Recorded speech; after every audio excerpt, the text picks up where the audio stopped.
quorum. Everyone's joining.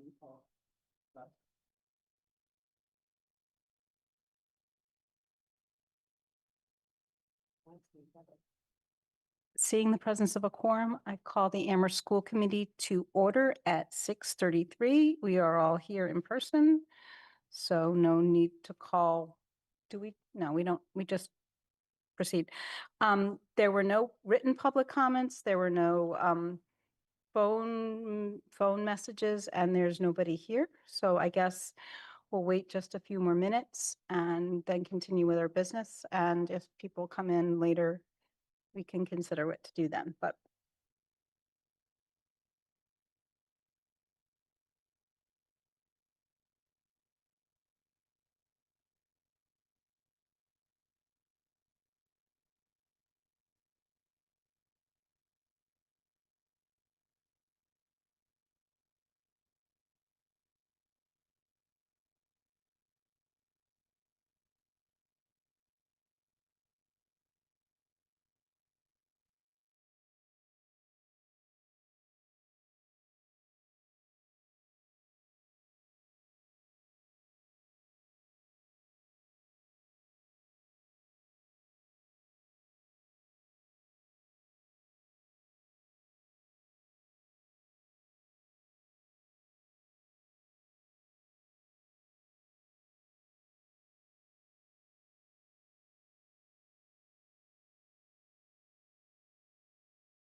so the next order of business is superintendent update.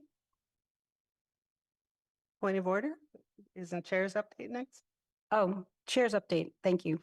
I don't have a written update. I did attach the two pieces of information, the two documents to the agenda that are relevant to my update on May 7th.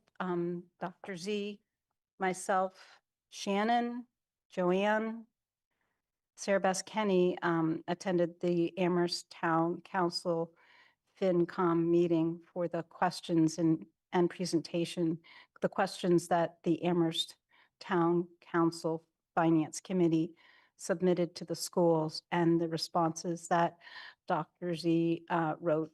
There's a portion of them that are relevant to school committee, and I will write them and bring them forward when I have those. There's a portion of those questions that were parsed out to school committee, and I have not written those yet, but I have, well, I have them drafted, but just not finalized. But Dr. Z's finalized responses to the parts that were relevant for administration are included on the agenda. A large part of the 2 hours that the meeting took place was focused on Amherst School Committee. And a good chunk of that actually involved looking at early childhood. There were a lot of questions about that, and it may seem random, but actually there's a significant add to the Amherst School Committee budget that has come about because of the need to address the needs of the students in that age group. So we have to add another classroom. And so there's 1 teacher, 3 paraprofessionals, and I believe an OTPT associated with that. So there were a fair amount of questions about that. Aside from that, there's still the lingering questions of interventionists and caseloads. And I have to say that is not yet resolved to my satisfaction, but we will be continuing to have conversations about that.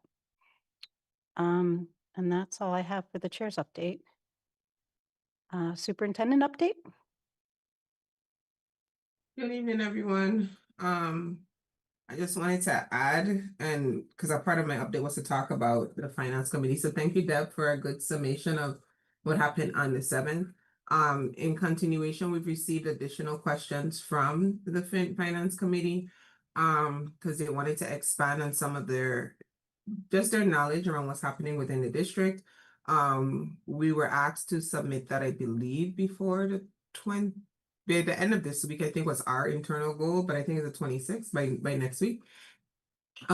Those questions are all basically around district functions, administration. I don't think that there are any geared towards the school committee. We'll review them again, and if there are, we'll reach out to you, Deb. Also, as a part of the request, I've attached to the superintendent update, the K-6 restructuring update. This is a running document, so if there's any questions or concerns, some of this we probably will hit tonight when we talk about the start time discussion. But other than that, just a couple of things. I do have a couple of staff members who have concerns around their placement for the upcoming school year. We're scheduling meetings with them. We're hoping that the budget can be finalized so we can do what we kind of need to in terms of addressing student and staff concerns, excuse me, not student concerns. And we wanted to kind of highlight that we're in the very busy time of the school year. It's the wrap up of the school year. And so one of the key things is the week of June 15th, there'll be early dismissal in the Amherst School District. We'll be sending out a parent square message, but the schools are also sharing their messaging around the week of June 15th being early dismissal. That's to assist with teachers who are packing up, transitions and just the new school year consolidation. So I'm available for questions. Sarah? Thank you, Dr. Z. I have a question about the diagram for the drop-off and parking for Amethyst Brook. Yes. So I see.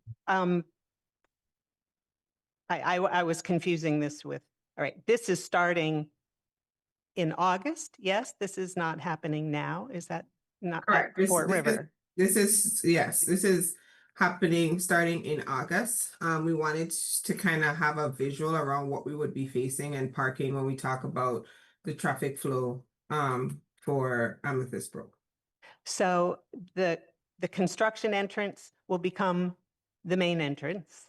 It would be And then our the demolition entrance will, they'll basically will just swap driveways. Is that the case? So the concern person, I believe so. I don't want to be quoted because there's a lot of moving parts. I believe so, but the main concern for this evening, especially in the first 6 months, from August to January, the construction entrance will be our entrance and exit into Amethyst Brook. So while the Fort River School is being demolished, they're going to use Yeah, that's single. Yes, the Fort River entrance. the old- the old the old entrance, the construction entrance.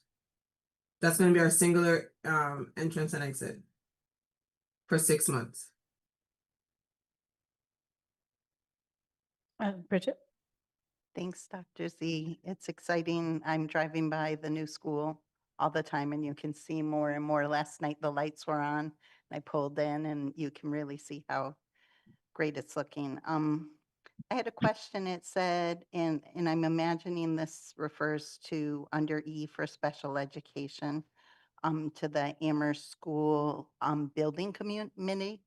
It says Amherst leadership met with members of the Amherst School Committee, but I think that probably was Building Committee and CPAC to discuss the proposed reflection rooms. And I just had two questions because there's a couple of places here it says consensus. And then I talked to, I think, 3 people after that meeting, and the feeling I got maybe wasn't quite consensus. And so I'd like to just hear a little bit more about the different decisions there, and particularly not removing the wall. I think that question was particularly interesting to me in light of the decision in Gloucester by the fire chief to shut the room down because it was too small and didn't meet criteria. I wondered, given that like some of these changes were made later, have we had that type of code and inspection approval and things like that for the rooms? So I guess it's a two-part, like who was there and what were the different perspectives in the room? I think on cameras and swings, I've heard different perspectives. And then could you let me know like what the code and like sort of setup is on the room not being two spaces or not being one space and now being two? So for clarity, there was a meeting held on May 1st. It was virtually held. I think I'm trying to click on my calendar to make sure I'm not misquoting. But on May 1st, there was a meeting held at 10:30 a.m. Virtually. Deb was present. There were myself, Tanya, Allison, Kekas. Diane wasn't able to make it for the full time. And there was a document that I had attached prior that went over some of the conversation that Allison had. I came into the meeting a bit late on the first. So I will say from the time that I was there. That document was attached to a previous meeting. And it was a document where Allison had collected a lot of the suggestions and ran through those suggestions around there, around the spaces. In regards to what's attached to the agenda in terms of consensus, if you read under it, so for example, adding cameras, there was consensus around that it may not follow current practice, but I also said that I would go back and review with legal and I would have to speak to the unions to determine around the decision. So at this time, there was conversations around that, and there were things that were promised to be like the conversation to continue. I believe that in terms of adding swings, like this is the main pullouts of that meeting, but there were other things discussed in that meeting. And so I would say that's where I am in terms of consensus. Also noting that this update is a collection of everyone's perspective on different parts of the moving parts of what's happening with the K6. Because there are various parts and I'm not the only person having it. In terms of the fire and other inspections, I'm thinking that I can get that information from the builders, from the project managers, because it's still under their care, their purview as the building is being built. So I can definitely pose that question to them and bring it back to the committee. All right, thank you. You're welcome. Sarah?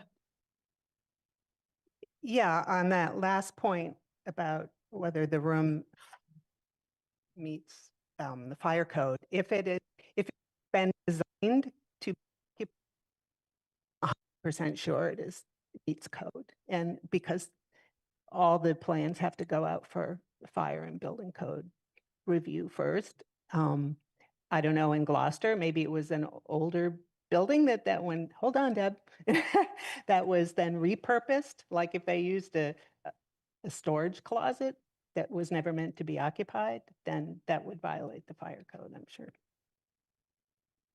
Yeah, so that meeting I was the only Amherst School Committee member present. And I don't believe consensus was met. I do believe decisions were made. I do not feel like that that meeting brought any of us closer together. I'd like to point out there were several changes made to the design. One was lowering the ceilings so the space didn't feel so intimidating. One was providing an undercut to the doors so that communication can take place between the interior room and the exterior room. And there's a similar thing you can do with the seal to prevent the seal from blocking sound. So allows communication between the interior room and the anteroom when the door is closed. The swings had to do with a design that would have taken place had the interior wall between the two rooms come down. So unless and until that does reach consensus, that's not going to happen. A further change was the visibility panel between no, in the door between the two rooms was made larger and moved further inward. And there's a mirror added to the corner as well as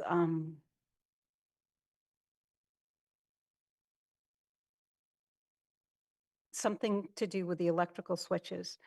But aside from that, I think we're still pretty as far apart leaving the meeting as we were entering. And I do not believe the plans were reviewed. This particular design, I said this before in the meeting, in the Amherst School Committee meeting, this particular design took place after the whole public process. Sometime between the last viewing in 2022 and when the Donna Danisco came before us in fall of last year, the plans were changed. And so I think it's a valid question as to whether or not I assume that the subsequent plans have been vetted, but I think it's a worthwhile thing to do. And I will bring that up to the chair of the Elementary School Building Committee. So two things I'm going to say. Consensus means that there's agreement, and it may not be agreement around the overarching topic, but if you read these, they kind of talk about what the next steps are or what some of the key topics that were discussed that people like bullet points. There's a lot of meetings where I leave and I think that things went very poorly and horribly, and then I hear from school committee or members where you guys think it went well. It's all about opinion and perspectives, right? But it's pulling out the key parts. And I'm not going to sit here and delve into arguments. I am going to say that one of the key things is that we know that the legal and union discussion needed to happen around the use of cameras. And I was very clear that that's something that I would delve into. There was a discussion around if we're not adding swings, what is being used? What is happening? And I don't remember too much around the removal of the wall discussion, so I'm not hitting on that till I have a clear point because I don't practice talking about things that I either don't remember or I don't have enough information on. And so that's where I'm at. I think there's a lot of things that we need to kind of work more collaboratively on, including just having really clear professional conversations and agreeing to disagree at the end, or coming to this to the place of we can, do what it is that we need to do for our students. But I know that for me, one of the clear points that I walked away from that conversation is that we have the common goal is to make sure students are safe. And the part that we are differing on is how we walk to that goal. So I'm hoping that's a good enough update, and I'm hoping that we can get to that point. Laura Jane?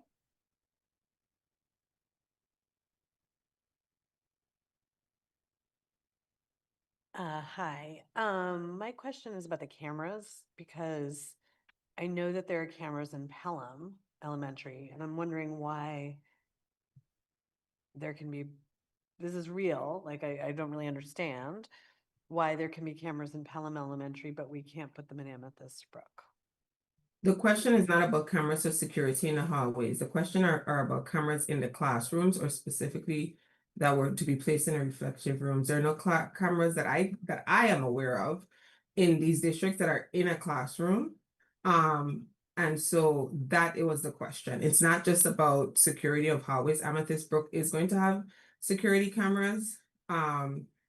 However, this is about specific to the classroom and the proposed reflection rooms having cameras in there. So that is what we wanted to be mindful of.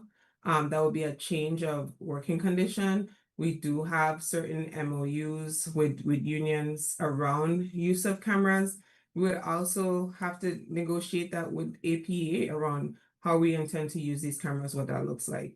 So there, we have to make sure that we're within legal compliance around the recording and other students in the classrooms. So there was a deeper conversation. So just for clarity, this is not about general security. This is about cameras in classrooms and in specifically the reflection spaces. I'm going to call on Sarah and I'd like to say something and then I'd like to move on because this is not actually an agenda topic. So it's really moving in the direction. I think this would be a good agenda topic and we can talk about when we can visit that next. Sarah? Thank you. I simply note that we have, and maybe this came up already, I missed a few meetings. We have policy ECAA, which addresses use of cameras for safety and security. So if the chair and the superintendent haven't, and the principals haven't looked at that, I recommend that to you. Yeah, I've reviewed that extensively as well as the town policy and MGL and the union contract.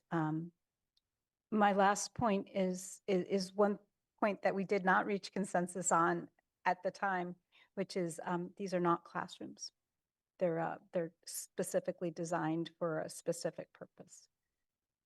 So let's move on. The next topic is school committee member announcements and updates. Does anybody have anything they want to contribute?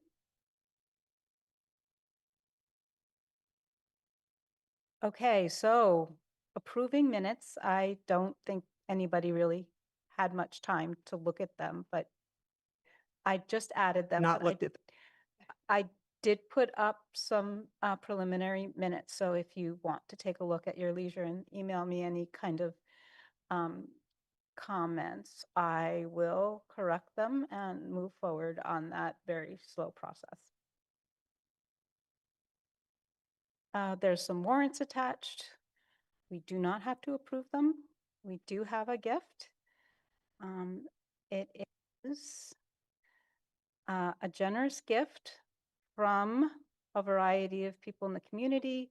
We have Martha Olver to the Crocker Farm Principal Discretion Fund, Robert and Joe McDonald to the Wildwood Camp Scholarship Fund in memory of Susan Vigiard, and Ahold Delhaze contributing towards the Fort River Stop and Shop Rewards Student Activities Fund for a total of over $850. And then there is a wonderful grant, 2 grants actually, from Amherst Educational Foundation. One to support Amethyst Brooks Ames and Building Blocks Makeover for close to $9,000, and a Wildwood Decodable comic book, cosmic book for $750. So we thank our community very much for supporting our schools in this way. Deb, Yes. we need to vote to accept the gifts. Do I hear a motion? Yes, but okay. But I want everything you said, but I believe at least it's been our practice to specify the amounts. So the Olver gift is for $10. The McDonald gift is for $300 and the Ahold Delhaze gift is for $546.30. Do you want to do the rest? We do not have to vote on grants. So just, did I not move to accept them? You did not? Okay, as specified. Second. All in favor? Okay.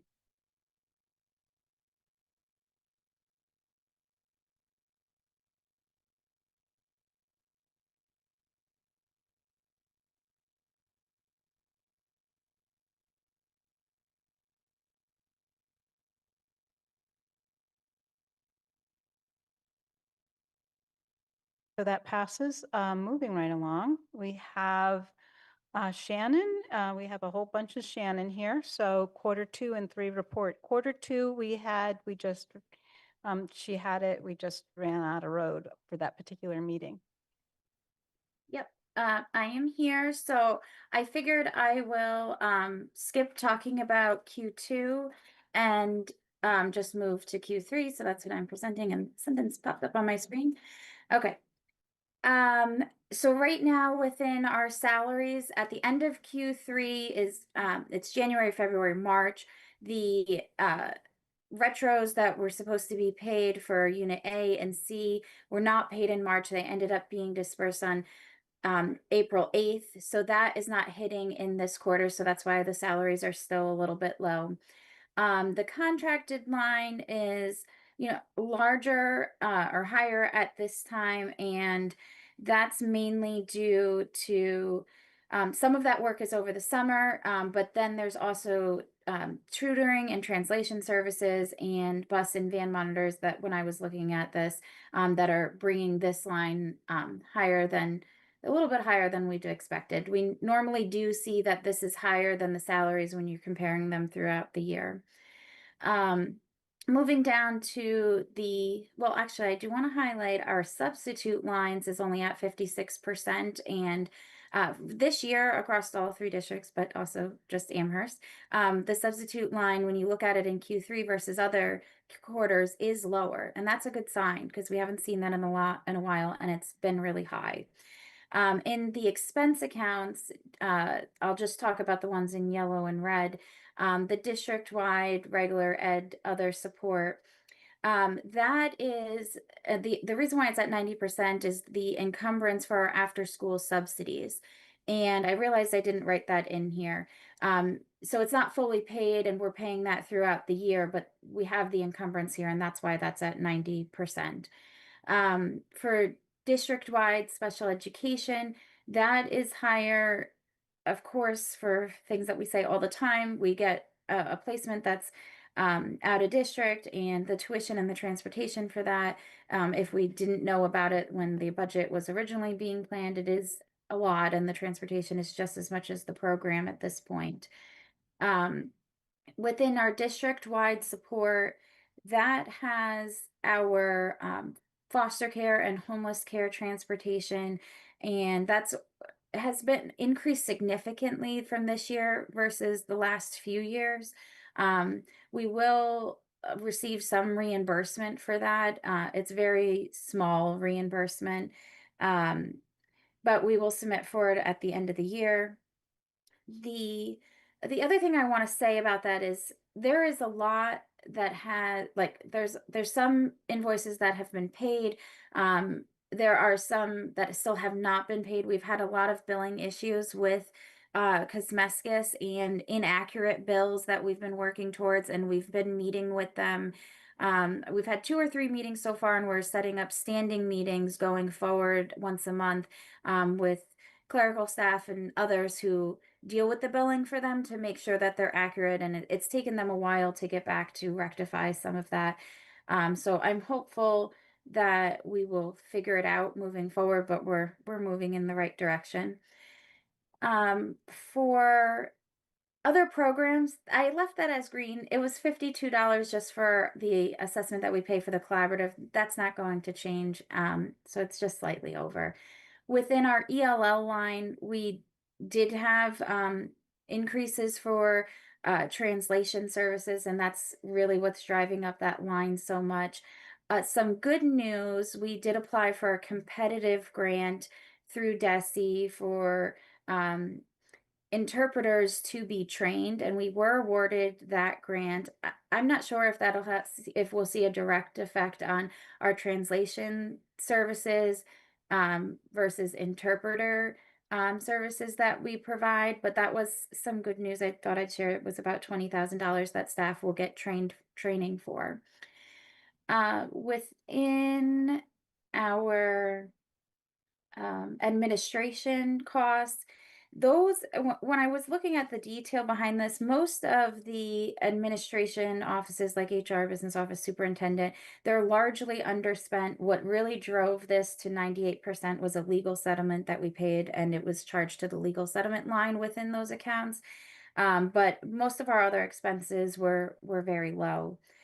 And within IS, we do pay for a lot of software upfront, and then we'll pay for repairs that are needed, or if something breaks and IT has to order it, it might need an adjustment, but our IT director is very frugal and keeps his budget on track, so I'm hopeful that we won't go over that.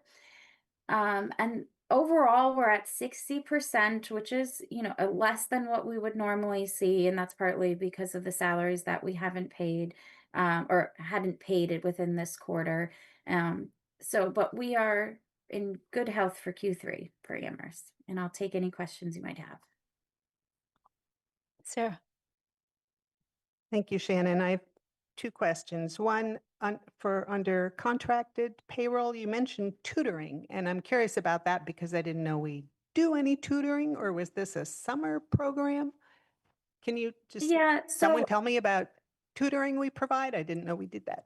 and not to be specific, but if there is a student that is at the hospital and we provide that tutoring service um to the student and things of that sort. So students who are not able to be in the school. Right. I see. Okay, thank you. And the second cost is about transportation. Does our contract protect us from the fuel increases? So we pay per bus. We don't pay for fuel increases. So our contract is already set. We know what we're going to pay per bus for the next 5 years. We do pay for our own fuel for the buses that we run, and we have a budget for that we adjust each year. Have you done any projections about how much we may be over for fuel? I imagine that is climbing pretty rapidly. In terms of fuel for the buses, not oil for the buildings, correct? Or I'm both? talking about diesel fuel or whatever, Yeah. they're burning, that the prices climbed, hugely, as you know. Yeah, I didn't see that those account lines were over at this point, but I'll look at that a little bit more closely. And I do know we are taking the new electric buses that we got. We're going to take the old buses that we're no longer going to operate, and we're replacing them with the electric. So we won't have as many buses on fuel. So that might help offset this. If I may, does that mean we're bringing on additional electric buses? Yeah, so we have 3 new electric buses that we use district-wide, and we're taking off 3 of those buses that will be decommissioned. And those are electric and they won't take the diesel.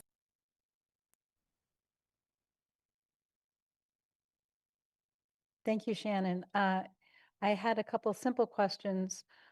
You mentioned cosmeticus. I don't know what that is. Is that?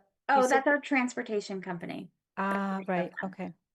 And then is that why transportation is lower than one might expect in the third quarter? Because there's billing issues or? So for transportation, you can see like the year-to-date expenses is 37,000, but the encumbered and projected is 406,000. So that hasn't been paid yet, but that will happen at the end of the year because we parse out the transportation costs. It's held in region. All of our purchase orders are made in region, and then at the end of the year we do bill backs based on the usage. And so I'm accounting for what will be paid, or like what we anticipate we pay by this point in the year in the encumbered column. And then once that transaction is actually done internally and the checks are cut, it'll move over to the year-to-date expenses. Thank you. The congratulations on getting the grant. That's exciting. Is that for FY 27? No, it's for 26. 26, Yeah. okay. And then I had a question about risk and benefits also looking like it's trending low. Is that also just a matter of cash flow, or might we close out the year under in that category? I don't think I'll have to look into that a little bit more. So there is at the end of the year, and I have to always go back and look at my notes. I believe we pay for the insurance in May or June, or maybe it's vice versa, but we have to pull it back from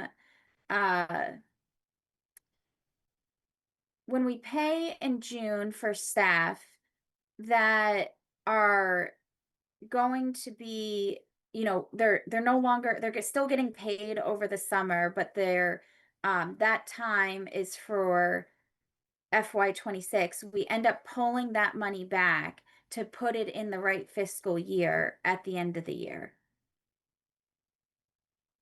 Sounds complicated. And then my last question is, it's just a new one, actually.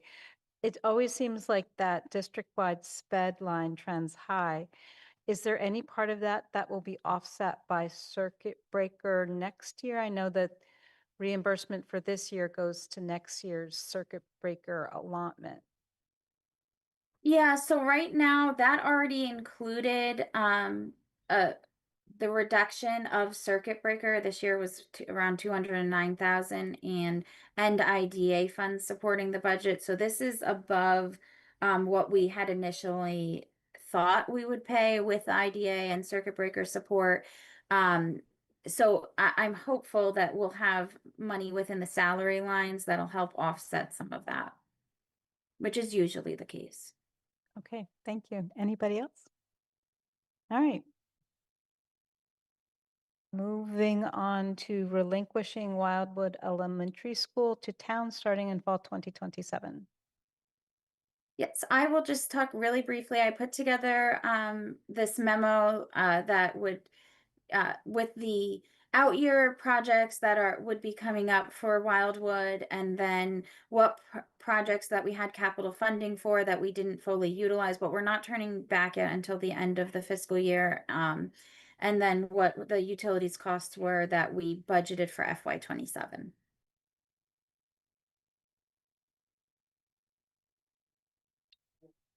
Yeah, Sarah? Okay. Yes. I'm a little anxious about relinquishing the property before sixth grade is successfully installed in the middle school and/or we have a lease. I know we don't want to be using Wildwood at all after the summer. I guess there's summer school happening there or summer programs. I just feel it might be a little risky to not have that space before we even have the lease worked out. So if it is necessary to act on this today, I would make it contingent upon successful launch. And Sarah, I actually had the same thoughts come up. It was suggested to me by somebody who was wiser than I am about financial ways of towns and things that we consider holding on to Wildwood until that's resolved.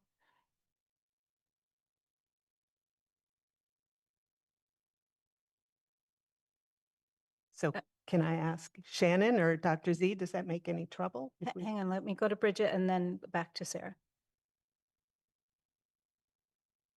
I guess I have two questions. The first one is just, well, guys, I'm really surely hoping we don't have to go back to Wildwood, but I do understand there might be a plan at some point of doing something different with the sixth grade, but maybe that's when we have a little more space in the elementary, which you can see in the curve is coming. The question that I had was, first, taxpayers, when they built Wildwood and did the debt exclusion, were thinking about, using their good money for educational purposes. And that lasted for 50 years. I'm sure that's shorter than most people would hope a school would last. But that makes me think that, couldn't we put a stipulation in the contract that say that part of whatever is developed there, because as a taxpayer, I'd love to see housing there, but that part of it, some set aside or some piece of it, could be for educational purposes. I know people in the community have talked about the Youth Empowerment Center or something like that, but just the general intentionality of what, people who paid those funds and were thinking about at the time. And then the second thing is actually really a question for Shannon, which is like, why do we have so many unexpended funds? Is that like an ongoing situation? That's a good question. I Yeah. can One second, because I think Sarah led into something and Bridget led to it, and we need to address it about Wildwood before you answer that question. So, two things, and I think Shannon said it and it may have been overlooked. We need to be very mindful that in everything that we're asked to be very cost efficient and in the development of our operational budget, the maintenance and upkeep of Wildwood to keep that building online was only projected out in our budget until the end of the summer. So anything beyond the end of the summer would ask us to go back and look at the impact of keeping that building online in FY 27. Second thing, I know that the building is currently under our purview as a district and as a school committee, but it is a town building. So I just do not know if the school committee, in turning the building back over, can tell the town what to do with it. It is technically their building that they have put under your authorization or custodianship to run schools, but it is their building. So we would need the school committee, you would have to go and clarify if you can put stipulations into how a building is used when you turn it back over to its owner.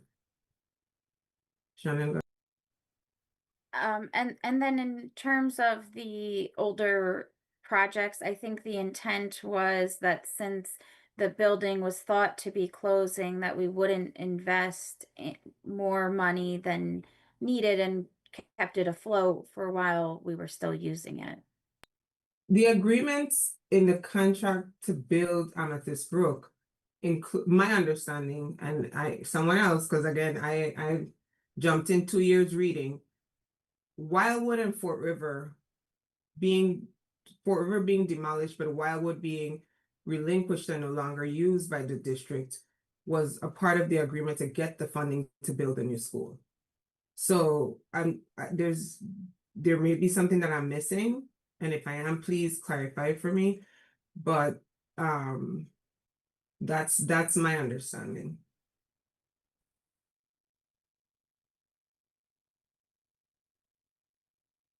Sarah?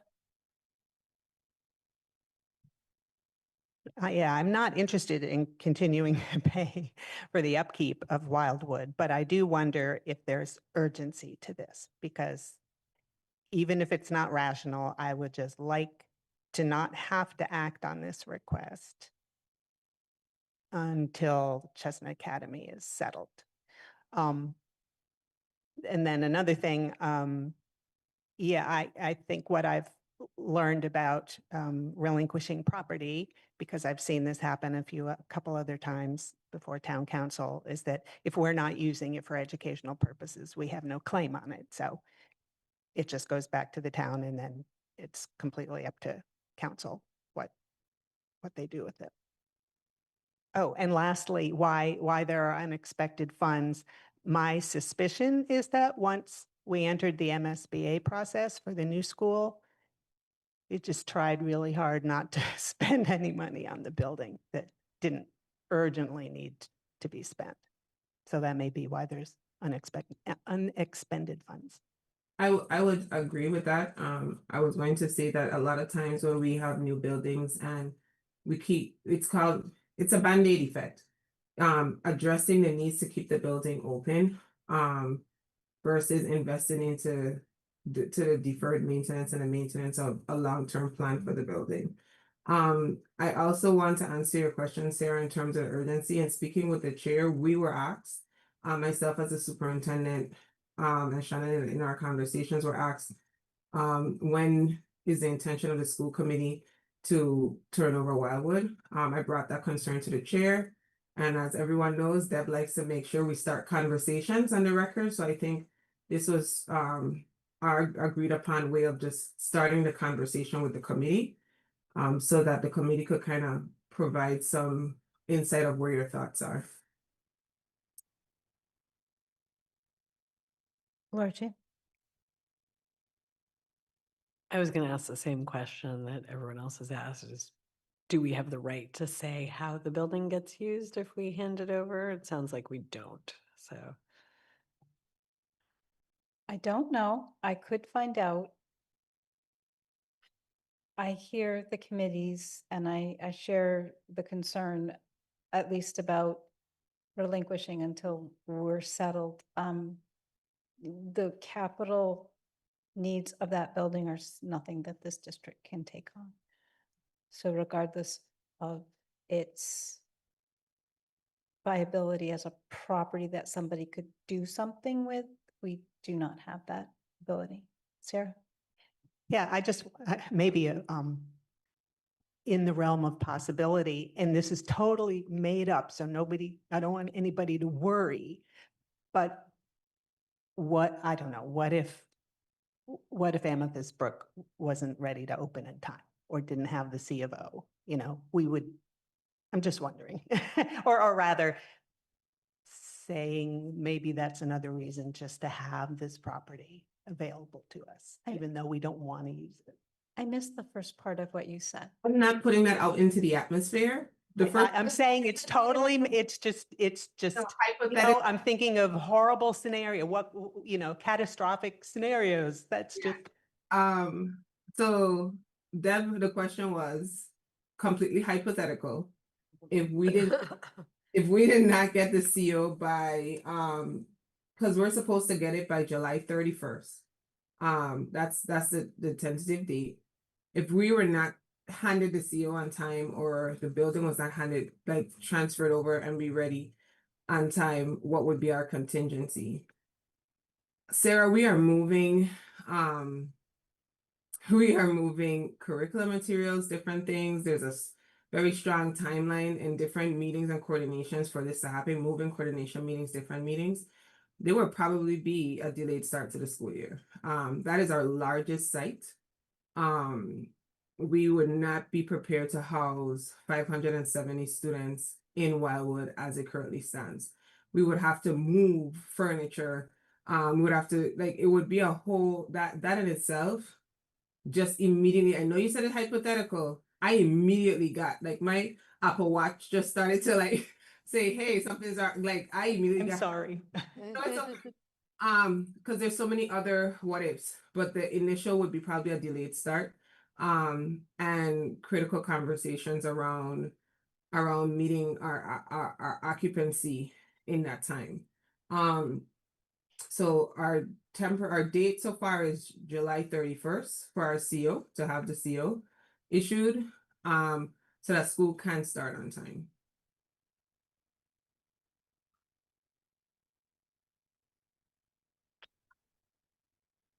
So there's one more meeting, regularly scheduled meeting at the end of June. Is there more clarity that we would get by waiting until the end of June or putting off the vote? Does somebody want to make a motion or just hold this as a point to ponder? Deb, can I make a comment? Yeah, please. So I'm listening to the collective. I'm wondering if, and Shannon, you could tell me best. I believe we've budgeted out at least until the end of summer, September.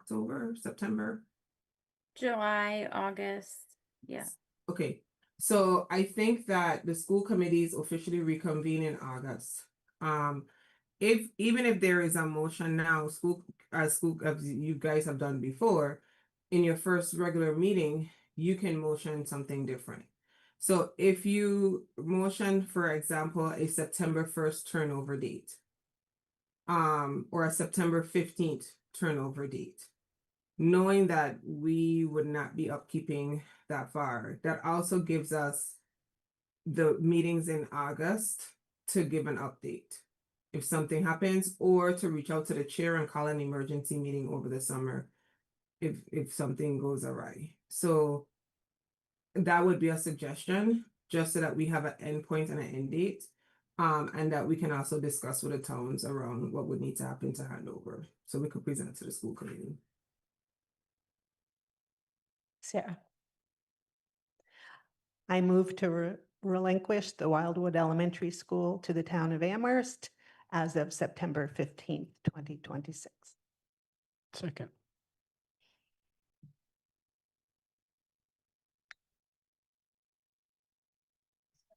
Discussion. Bridget.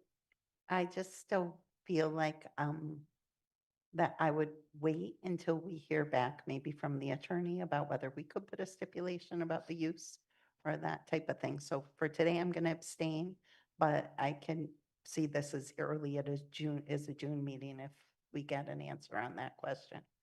And I do think that we could reconvene if something went awry. Sarah, you make me nervous, but yeah, thank you. Sarah, could you repeat your motion, please? To relinquish the Wildwood Elementary School to the town of Amherst as of September 15th, 2026.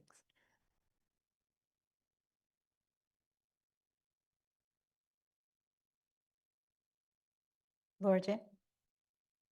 Oh, my button is on. This is a really hard thing for me to agree to for like many reasons.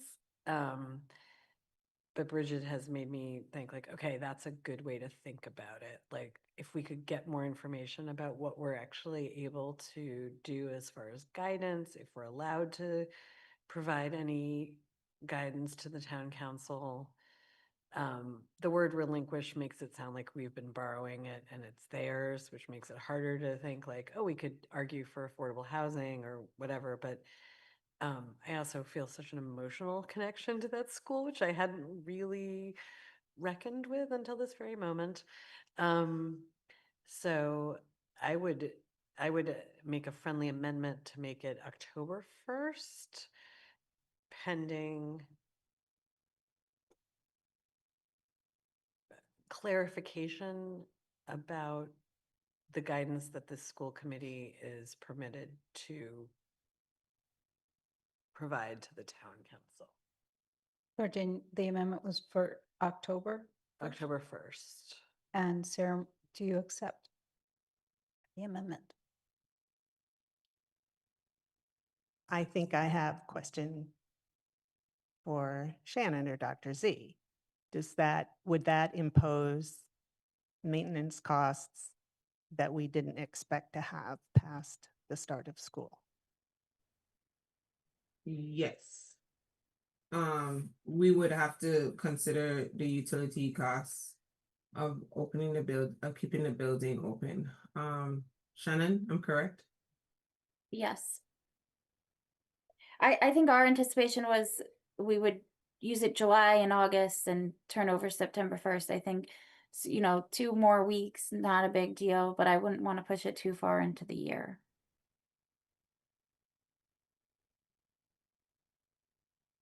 Sarah, do you accept the amendment? Um, hmm.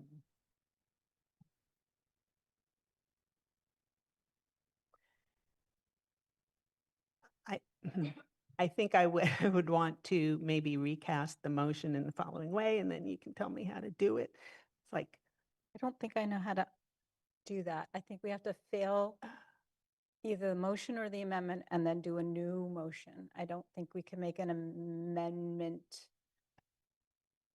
I don't know how to do that either. oh yeah, you can withdraw a friend. You can friendly withdraw. amendment, Okay. as long as Andrew agrees. Andrew seconded yours. I only okay, seconded, okay. right. No, Because I haven't Sarah's. accepted it. No, Yeah. we're Um, entertaining the amendment to the motion. Right. I think I will reject it, even though it was friendly. I understand. Because I'm hoping we might just be able to act sooner, even than September 15th.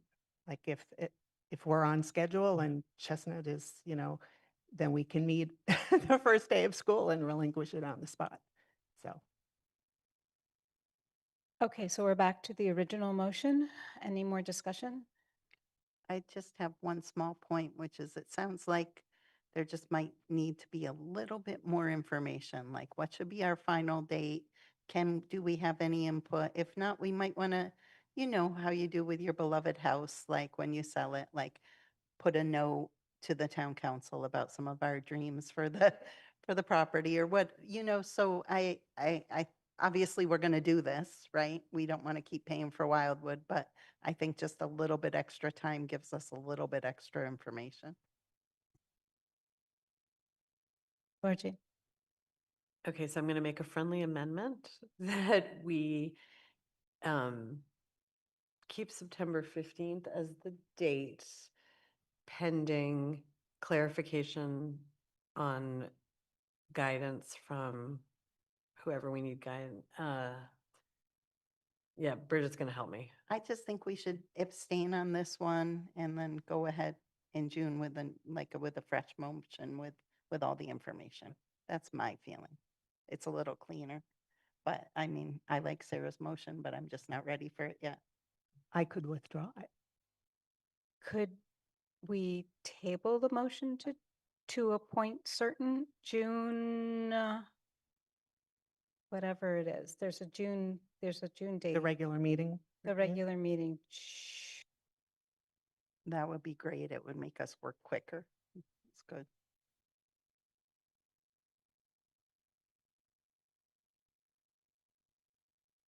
June 16th.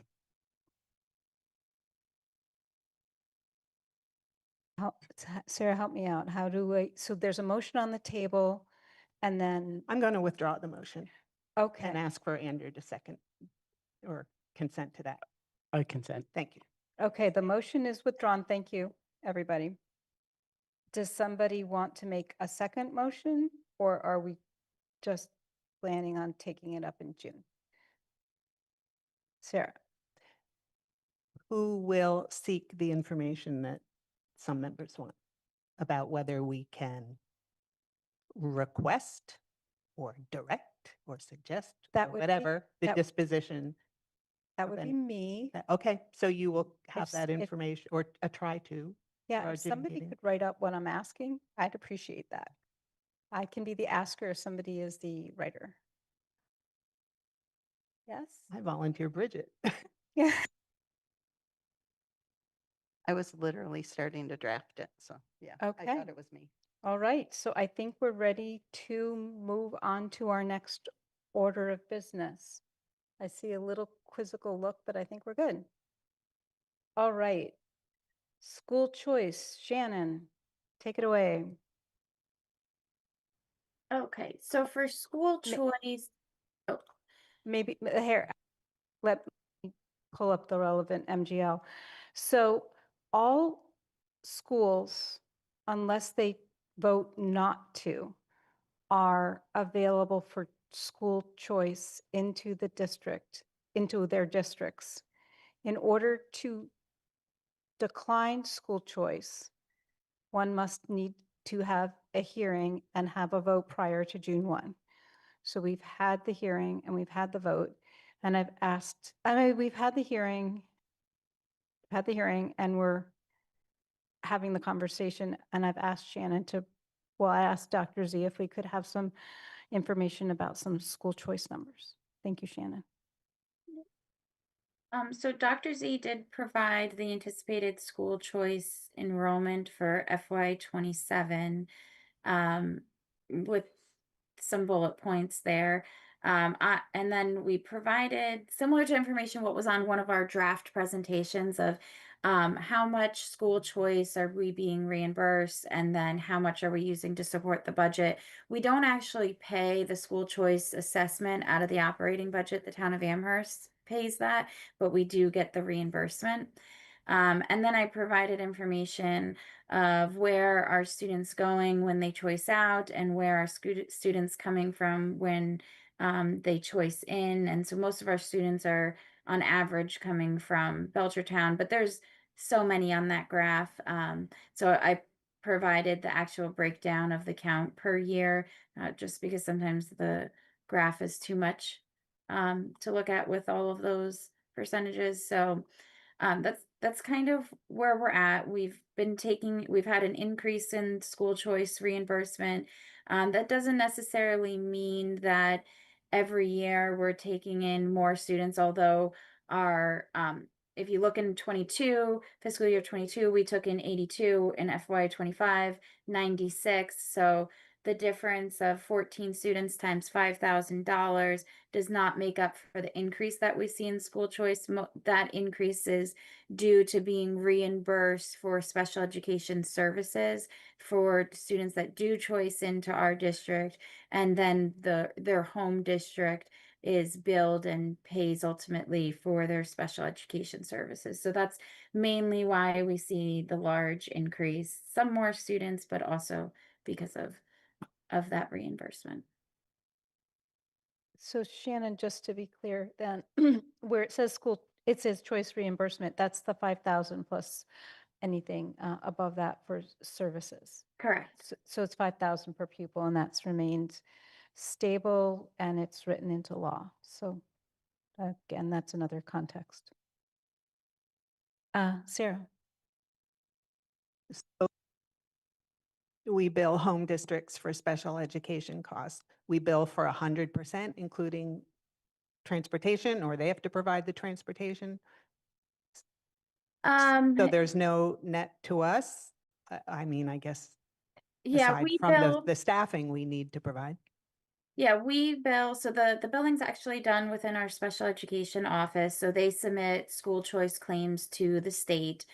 So we don't actually bill the school district directly. We submit it to the state, and the state's the one who assess those school districts.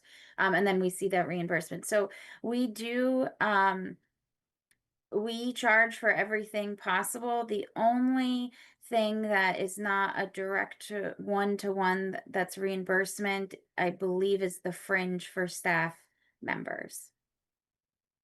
Can I follow up then?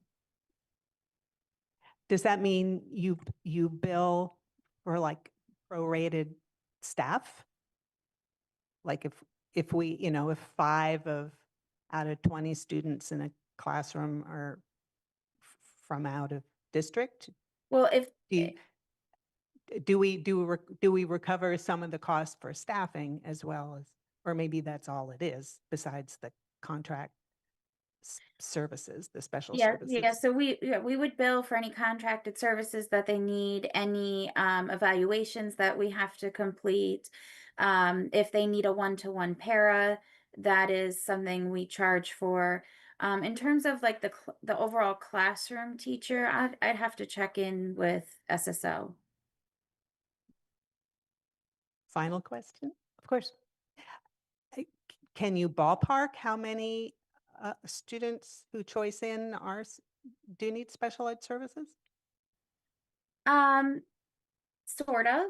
So when I go on to the DESE portal, I'm able to pull down um, the actual data per student and how much we are reimbursed. So you can see the 5,000. So then you would assume anything over 5,000 for that student is special education costs.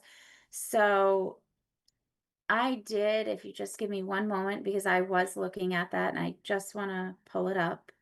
If there's another question, feel free to ask it while I do that, so you're not just sitting silent. I have no more. Okay.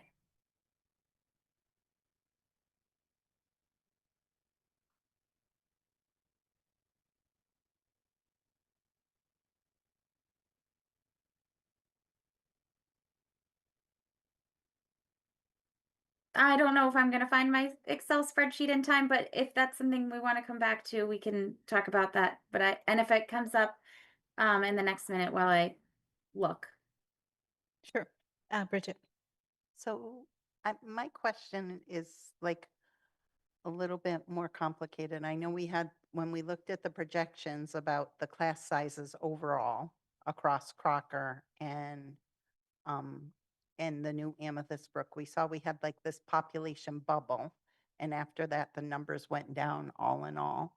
And so then it just, I wonder, especially like when you look at that population bubble, actually our 4th grade, where some of that bubble is, we have a really big number of choice students there. So I'm wondering, I feel like this is this is a really complicated thing to even think about, because we get a good chunk of money from our choice students. So, but I'm also wondering, what is the sacrifice if we were going to um, be able to run one classroom less, or be able to reintegrate our 6th graders or those other things down the line, so that we weren't paying as much for the 6th grade academy, those pieces.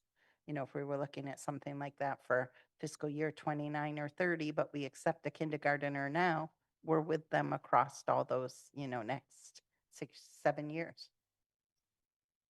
So Bridget, I don't know if there was a question. I think we lost the question in there.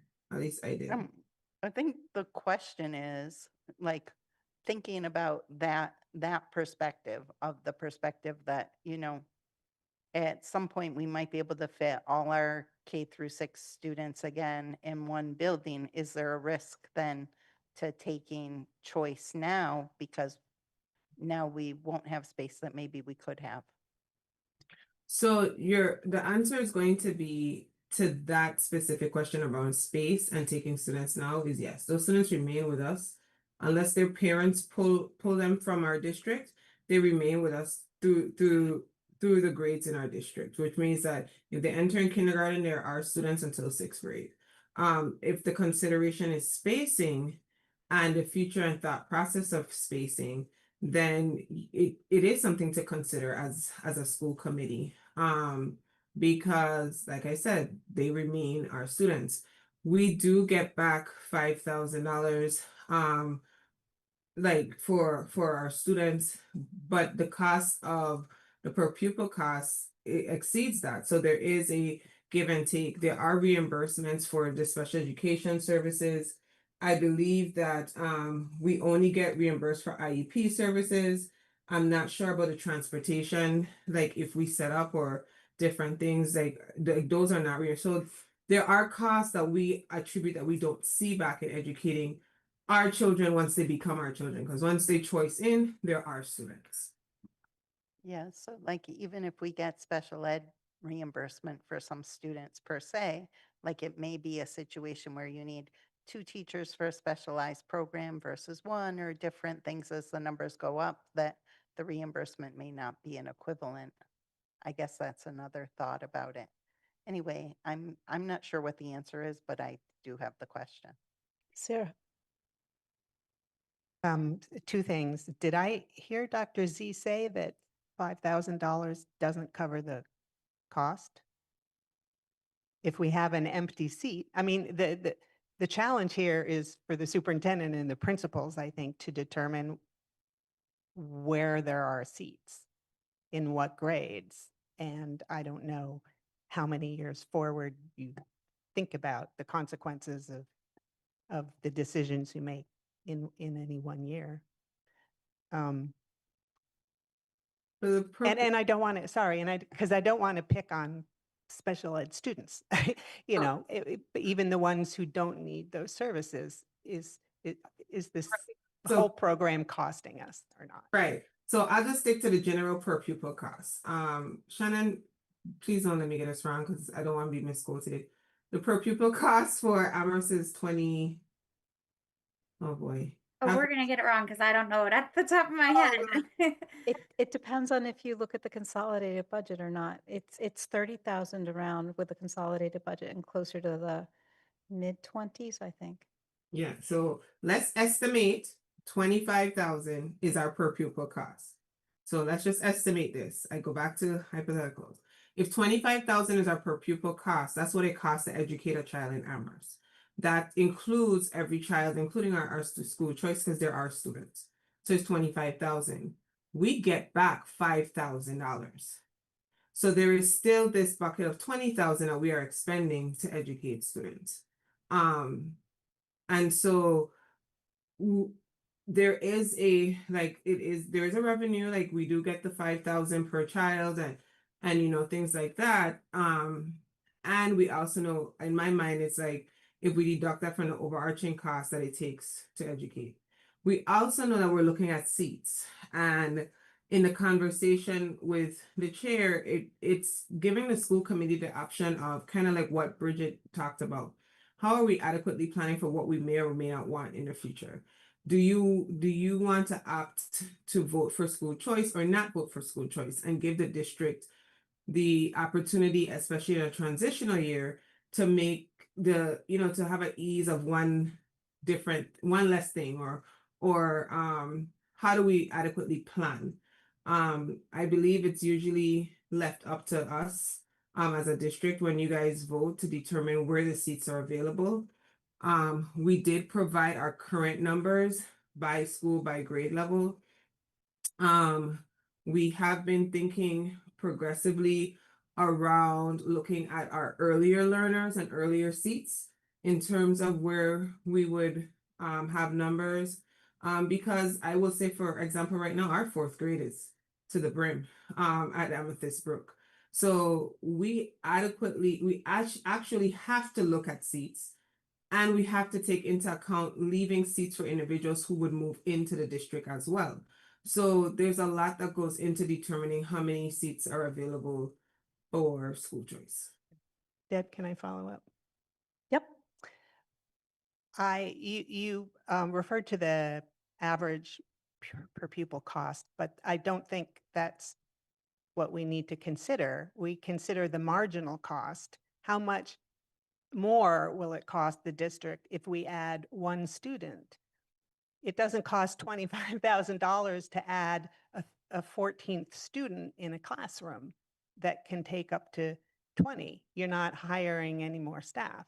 So it doesn't, I mean, if it really costs $25,000 for every choice pupil, I would vote to end it on the spot. No, That's not the cost we face. Here's, I'd like to jump in for just a sec. I know there's more conversation to be had around this. I first started thinking about school choice back in the fall when I was looking at classroom sizes. And it seemed to me that I'm sure the principals made wise decisions about what made sense at the time for what seats they had available. It seemed to me that as um, the classes progressed through the grades, that we would end up at some point having, and this is in the Wildwood Fort River Caminante structure, Explorer structure, 2 large classes and at some point in the upper grades. And I wondered if we hadn't accepted those school choice students earlier, if some of that pressure was off because, or then what would the financial benefit be if $5,000 per year for that many students made sense to then have to add an extra section in the schools. So it's a much more it's more of a longitudinal savings than an in the moment savings. And so that was what I was wondering. And then with the consolidation of the 2 buildings, we have the opportunity to equalize across 5 grades, 5 classes per grade instead of 2 and 2 or 1 and 2. But with the structure that we have, we're kind of back to the same situation where now we're going to have 3 explorers classes per grade, 2 caminantes classes, and 2 classes per grade in Crocker. So we're back to the case where if general populations of Amherst grow, we are going to have tension, I think, in those classes, if they do in fact grow, as to whether or not those class sizes are optimal or sustainable really for anybody. So that was my thought about giving some time for the dust to settle. We have a fair number of students who are choicing out of our district. Should they choose to return or should they choose, we've got a lot of variables coming up in the fall. And would it make sense just to take a moment to pause on this and see how things settle out before admitting new students to our district to whom we are committed for the duration that they want to remain in our district, committed to supporting them, to teaching them, having them in our classrooms, enrolling them. There we go. I just wanted Shannon? I just wanted to clarify for Sarah and Shannon, you could think, Sarah, it's not 25,000 for school choice. I'm saying the per pupil cost in our district on average, right? So this is to educate all the students. The per pupil cost is about 25,000 or so. So it's not just school choice students. And to me, I don't know the difference. They're all our students. Once we accept them, they're all my children. They're all our students. So the per pupil cost in Amherst is about 25. Shannon? I was just going to say that I found my spreadsheet with the data. So in FY22, if this is how I did this, if any student had more than $5,000, I counted them as special ed. There was 16 in FY22, which is 20% came in worse, had special education needs. FY23, 22. Which is 24%, FY24, 23, which is 23% of the total in 24, and FY25, 28, which is 29% of the total of 25. Very nice. Okay, so we have a vote in front of us. If we do not vote now, it will be a de facto vote to support school choice. Are there more questions that we have that will inform people's decision in the vote? Sarah?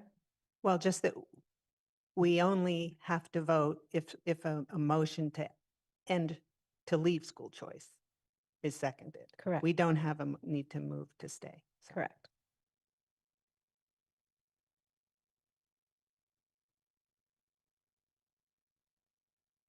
Just a point of clarification, we have to vote by June 1. Yes. This was on the agenda many times. It got bumped a bunch of times. Can I So ask a- I'm going to move that the Amherst School District not admit any new choice students for FY27. I'll sink in it. Discussion.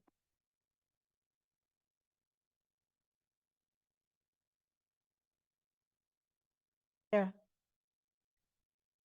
Seems to me the general demographic projections are for fewer students over time, not more students over time. So while it's important to leave room to grow for the unexpected influxes in August or September of new children to the district,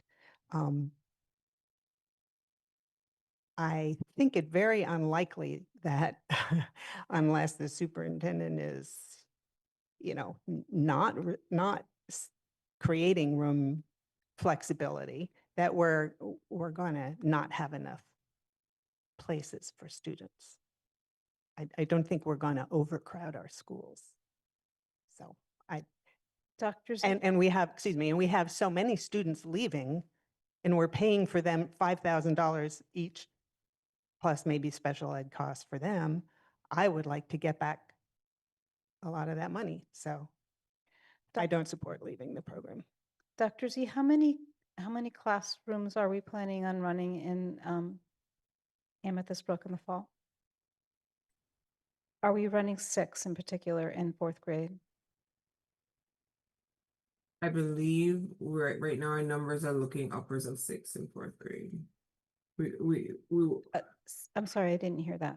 I said I believe we're running in 4th grade. We may have to open a 6th classroom. We do have to open 6 classrooms. Yeah. Thank you.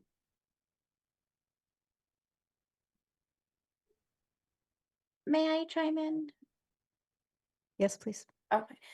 So we do use school choice to support the operating budget. So I just worry that if we don't accept any, what that impact is going to be long term. And I haven't done an analysis for that. So just being financially cautious here.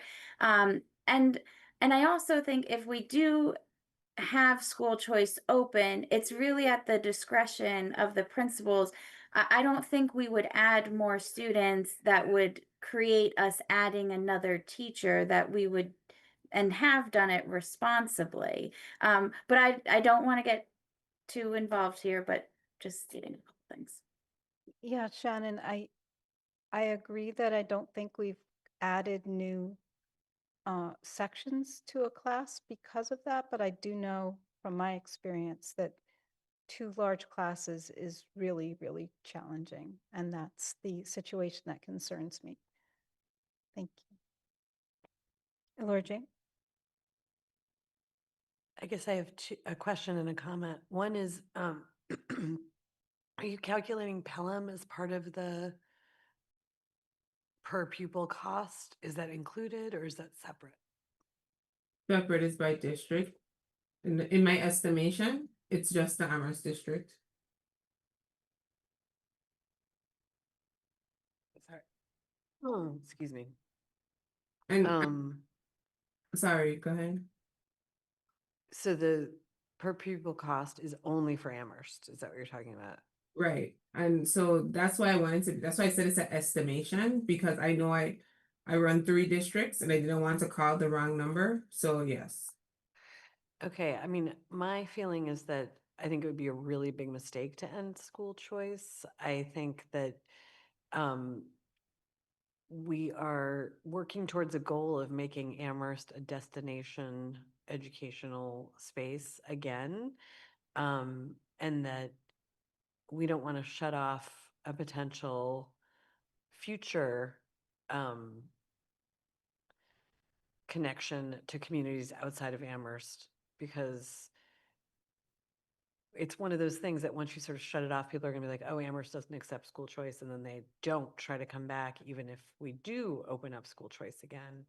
I think that we have a lot of unknowns, a lot of unpredictability, especially with Amethyst Brook. And I wish we'd had people here in a forum, but since we don't, um, I would want people to have the opportunity to choose to come to Amherst if they want to. And I don't think we're in a situation where we're worried really that we're getting overwhelmed. I think we're in a situation where we're worried that people are going to charter schools. And I don't want that to keep happening. I want to make sure we keep a robust educational experience for everyone. So your question about the cost per pupil, the way it's determined is they just take the total amount of money that is spent in our district, meaning every dollar that we get from every source, and divide by the total number of people in our schools. And I'm almost positive that includes choice. And I think it also includes students that are not attending our schools, but I'm not 100% on. There's so many.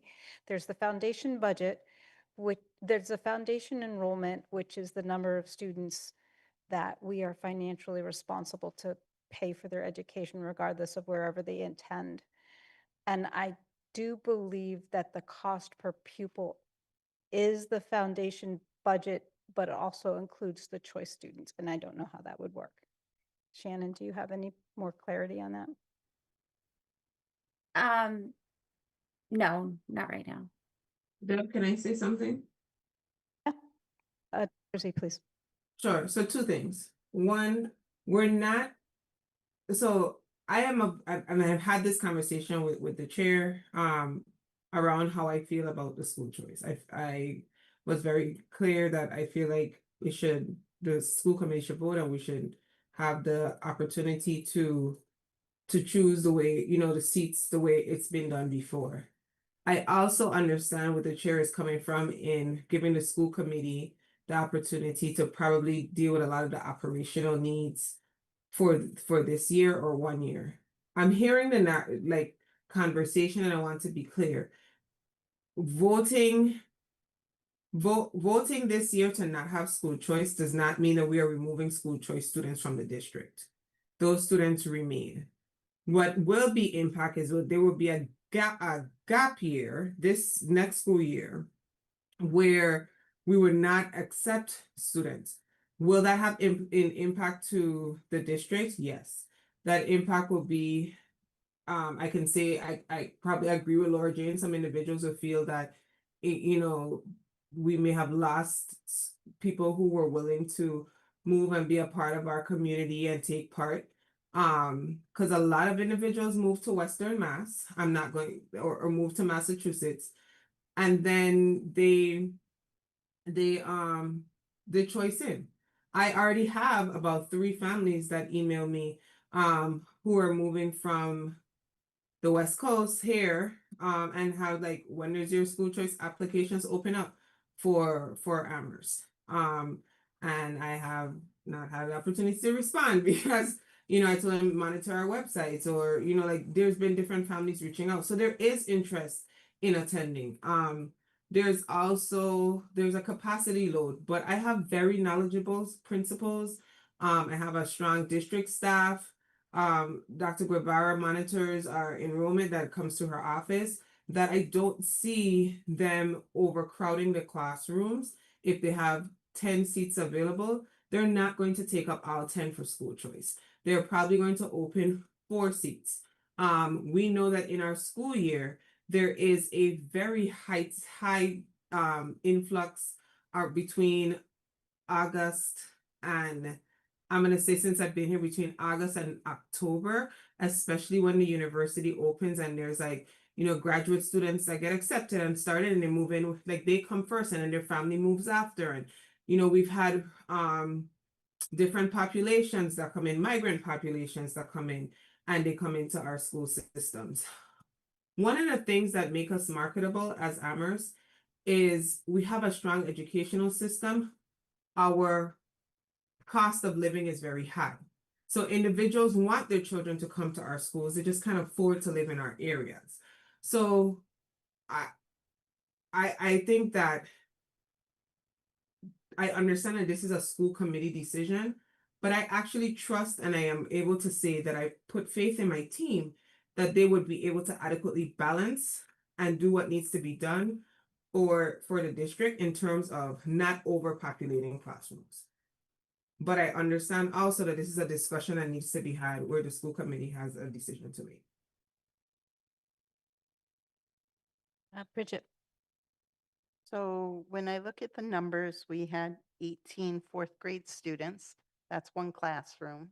So if we had a classroom teacher, and maybe I don't know, by fourth grade, maybe you don't need an assistant teacher, but let's say that math pretty much like levels out, right?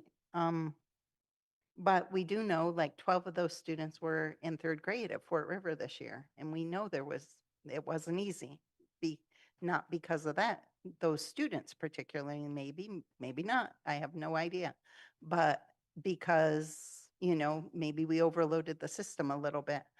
Anyway, I think considering that and then considering like, how do we make sure we have room for all our students? Those are sort of my pros to saying no to this. But on the con side is money. Money is everything, you guys. At the end of the day, we need every dollar we can get. And also then I think about the younger siblings of somebody who might have choiced in and now can't choice in. And so that's part of our community. And you sort of have some sort of good faith agreement to it. So I'm still undecided in my own mind, but I can see pros and cons. Sarah. I'm also concerned about the money. I think it would be a really bad look, as well as I think poor for other reasons. To make Amherst now a gated community is like, I consider it an equity program, and I would like us to be able to share our system with kids. I mean, we don't know why. I don't know why families do choose to come. But I assume they don't believe that their local schools are meeting their kids' needs and that we can. And I would like to continue doing that. Okay, so we have a motion. I don't believe we have a second. Oh, Bridget did second, yes. And I'm going to call Andrew, did you want to say something? No. I'm going to call the question. So now we have a vote to whether or not we call the question. Right?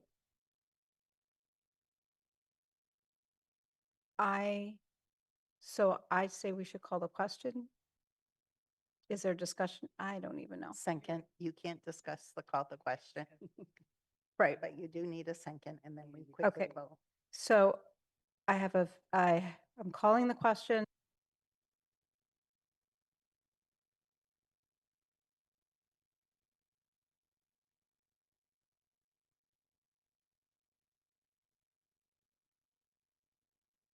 Okay.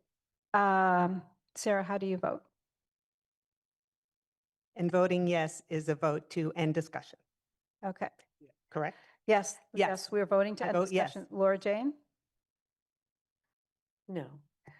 Bridget? Yes. Deb is a yes. Andrew? Yes. Okay, so we have ended discussion. I have to write that down.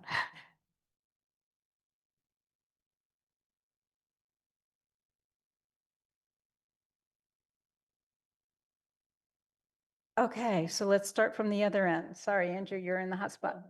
Okay. I will do it alphabetically then. H, oh, no, you start. I'm sorry. Okay, Andrew, how do you vote?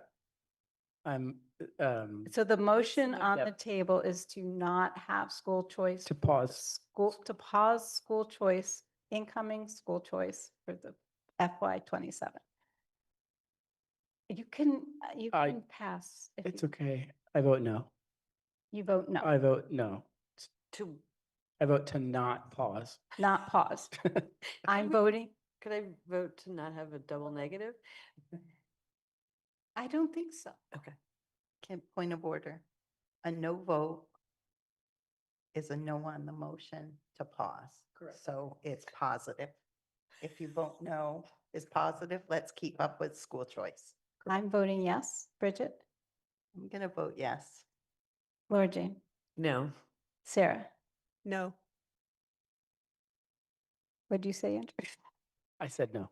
No, so the motion fails 3 against, 2 in favor, and no absent. So we will have school choice. Hope- Thank you, everybody, for enduring that.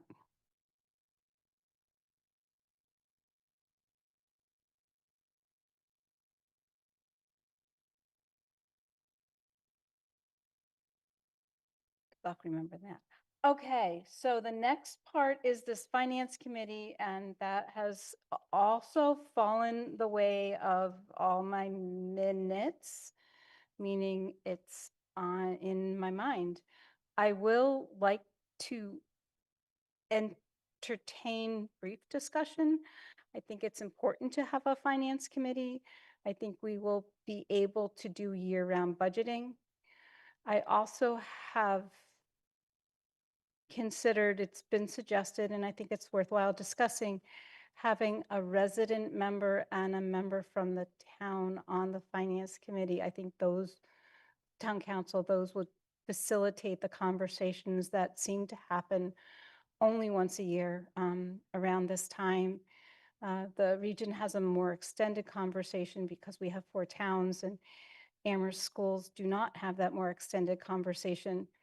And I think in past years, going back to town meeting, during the period of time that town meeting took place, there was more extensive conversation and reports going back and forth than I have experienced, maybe not this year, but in prior years. So I do think it would be beneficial to both engage as a committee and with people who would apply to the committee, and we could make a decision about who to admit. So that's the idea, and I'd love to hear some input on that. Bridget? I have a lot of thoughts tonight. Sorry, y'all. Basically, I think that this is very important. I really support the idea. I think it'll give us some time to do the sustained behind the scenes work. I do want to mention that since a quorum of us is 3, if we include both a parent caregiver and a town councilor, we have just evened out any votes taken by the committee. And I'm saying parent caregiver versus a community member. I think that would be an important parent, guardian, caregiver, one of those, because I think that's an important voice to have in the mix. Sarah?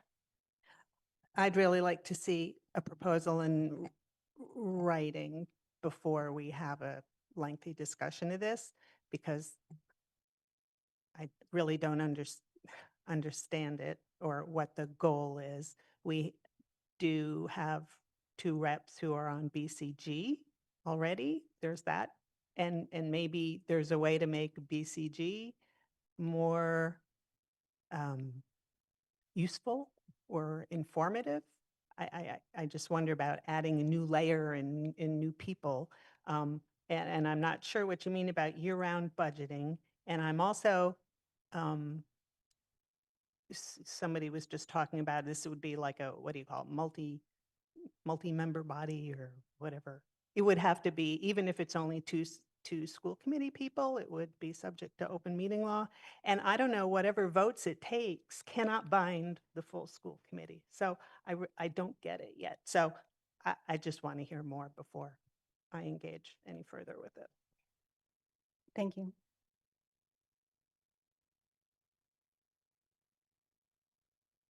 So year-round budgeting is a process in which, we have an end-of-year report coming up. You look at the end of the year report and see where our money has gone. You can look at the quarterly reports and look at longitudinal data across the years. I think being more knowledgeable about our budget instead of hitting Shannon with a lot of questions in March will allow us to have a more sophisticated conversation as a committee.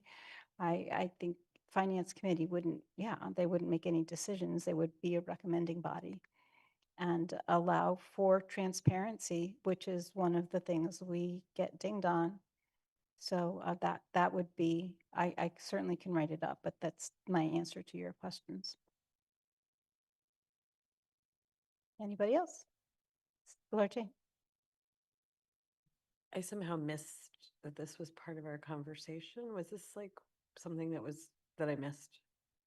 I've been talking about wanting to do some subcommittees on Amherst for a while. I think the frequency that we meet and the length of our meetings and the degree to which we cannot sustain sophisticated conversations in real time in this manner would lends itself to breaking things out a lot like every other committee does and having experts look and make recommendations and engage, not offline because they're all been meeting, but engage in more depth analysis.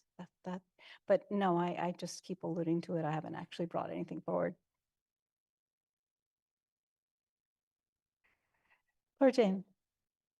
I think it's a really interesting idea. I like it a lot. I feel like the more voices we include in general, the better.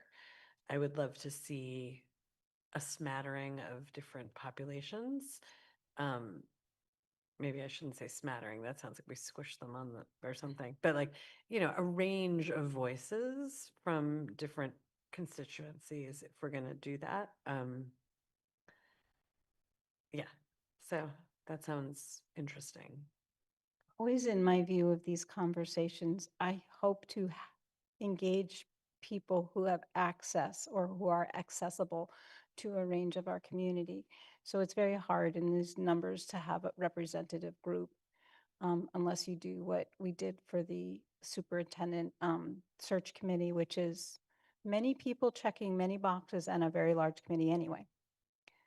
Yeah, Laura Jane. I do feel like, I look around our room here and there's a lot of whiteness in the space. And I would value very much hearing voices that aren't necessarily from white people. Does that make sense? Yes, it does.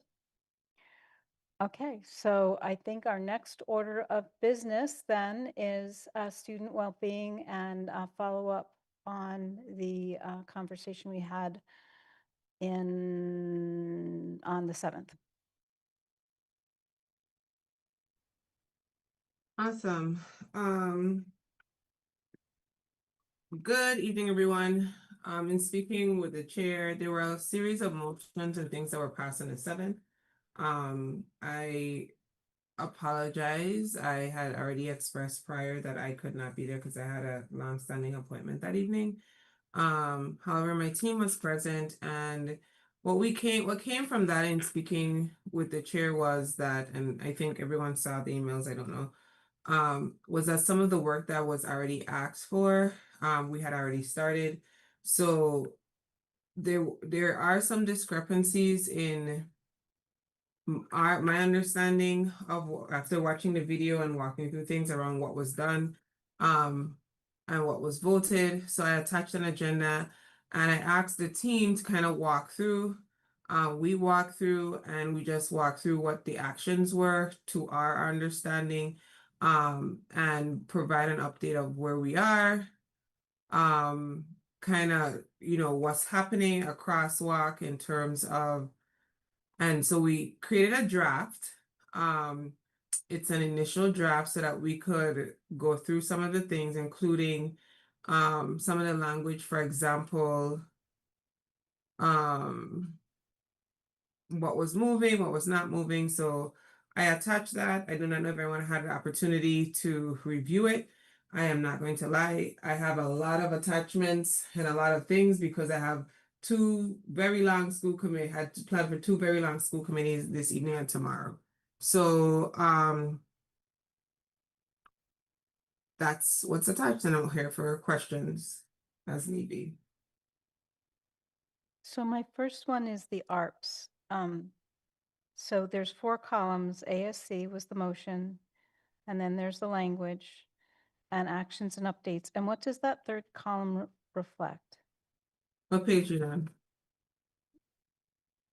Oh, all of them. So language, ARPS, as in, ARPS is our district, is what we call ourselves. Okay. And then the actions and updates. So ARPS is basically the language, what we've done or are moving to do. So you'll see some of them might be empty. Some of them I say it's a new committee request.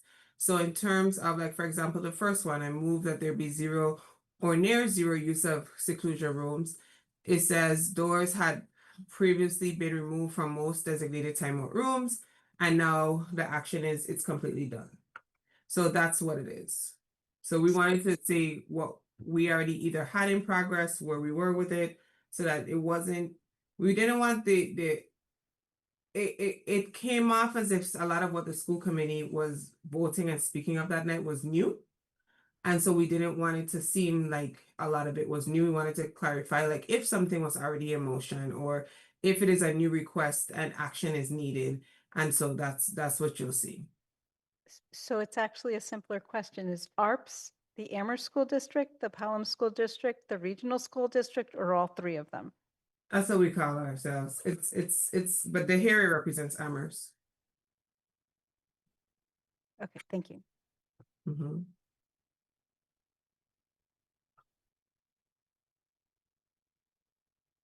Sarah?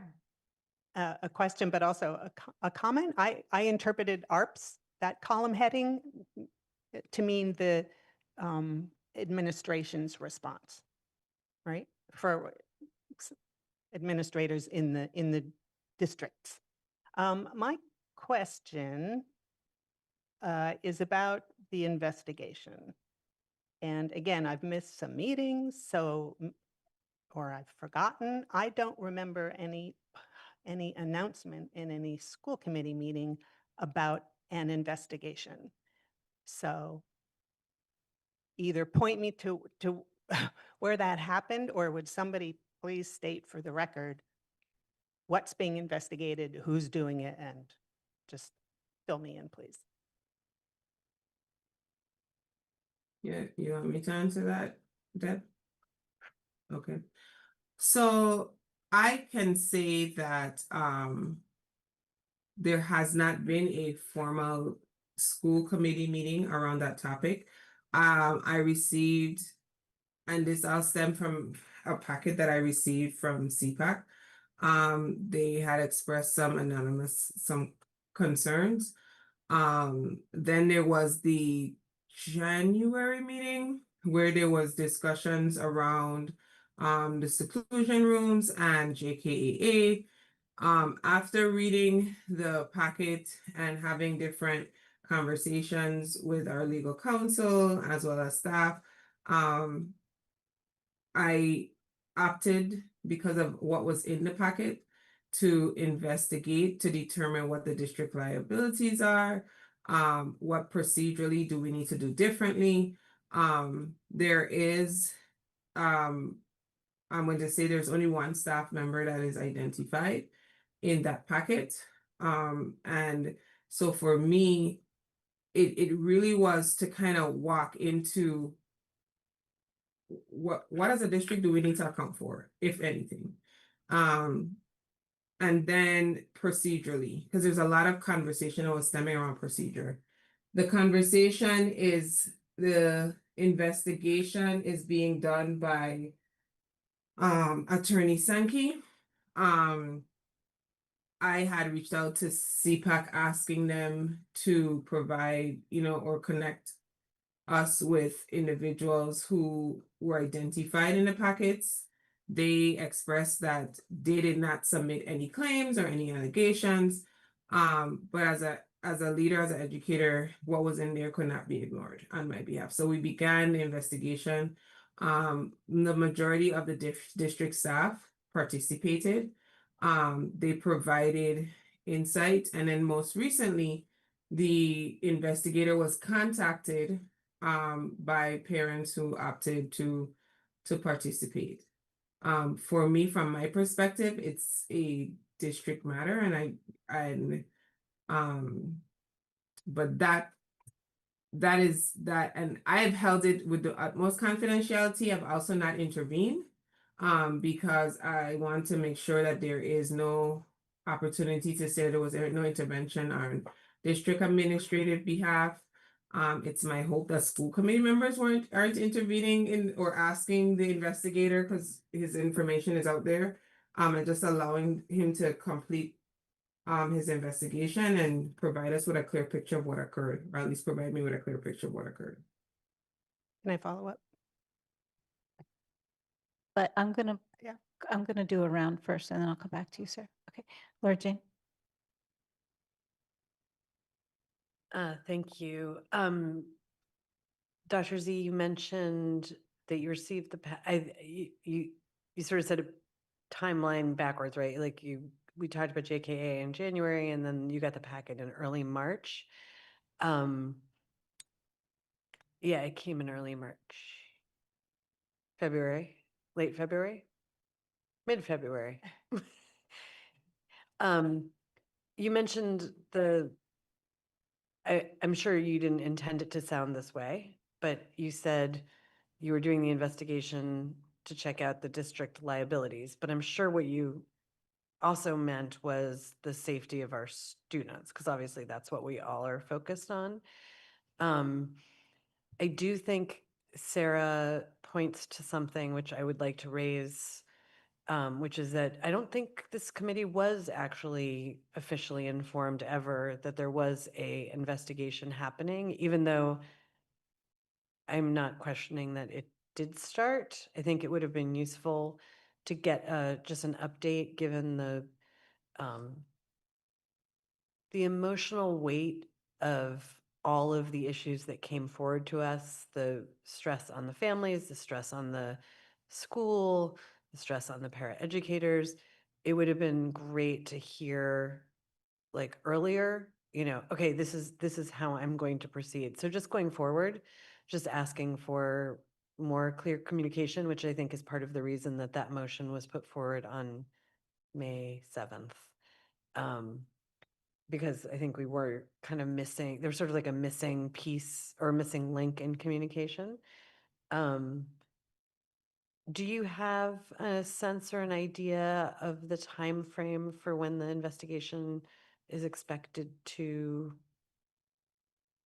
be completed, in the sense that Attorney Sankey has reached as many families as seem like they're going to reach out, or has talked to all the people in the schools, all the pieces that go into the investigation? I'm going to start off by saying that let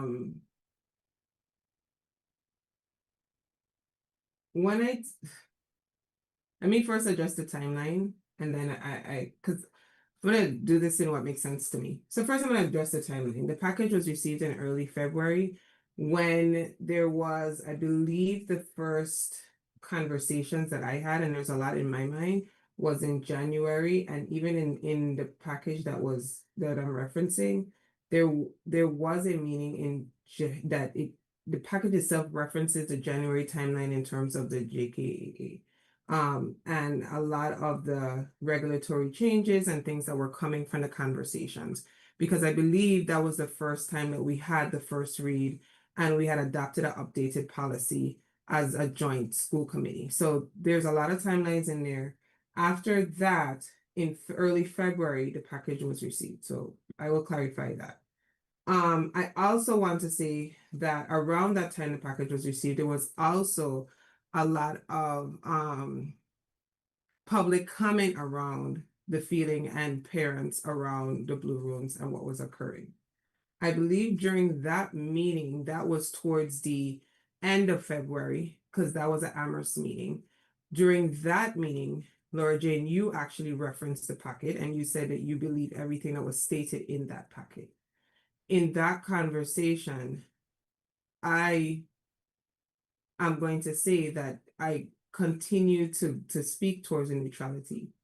As a superintendent, there's different purviews and the opportunity for investigations, certain things that are surrounding employees or district conduct.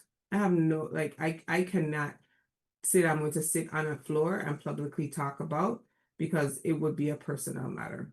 I would also say that in terms of this conversation, and what's happening here, the timeline I had expected for this investigation to be completed. Attorney Sankey was contacted outside of the district's knowledge because I think he was contacted directly. And he opted to extend the investigation when he notified Jen Ortiz, who's the contact for it, and let us know. We were like, okay, great. Because from the beginning, we wanted to hear the voices of all stakeholders in this situation to determine.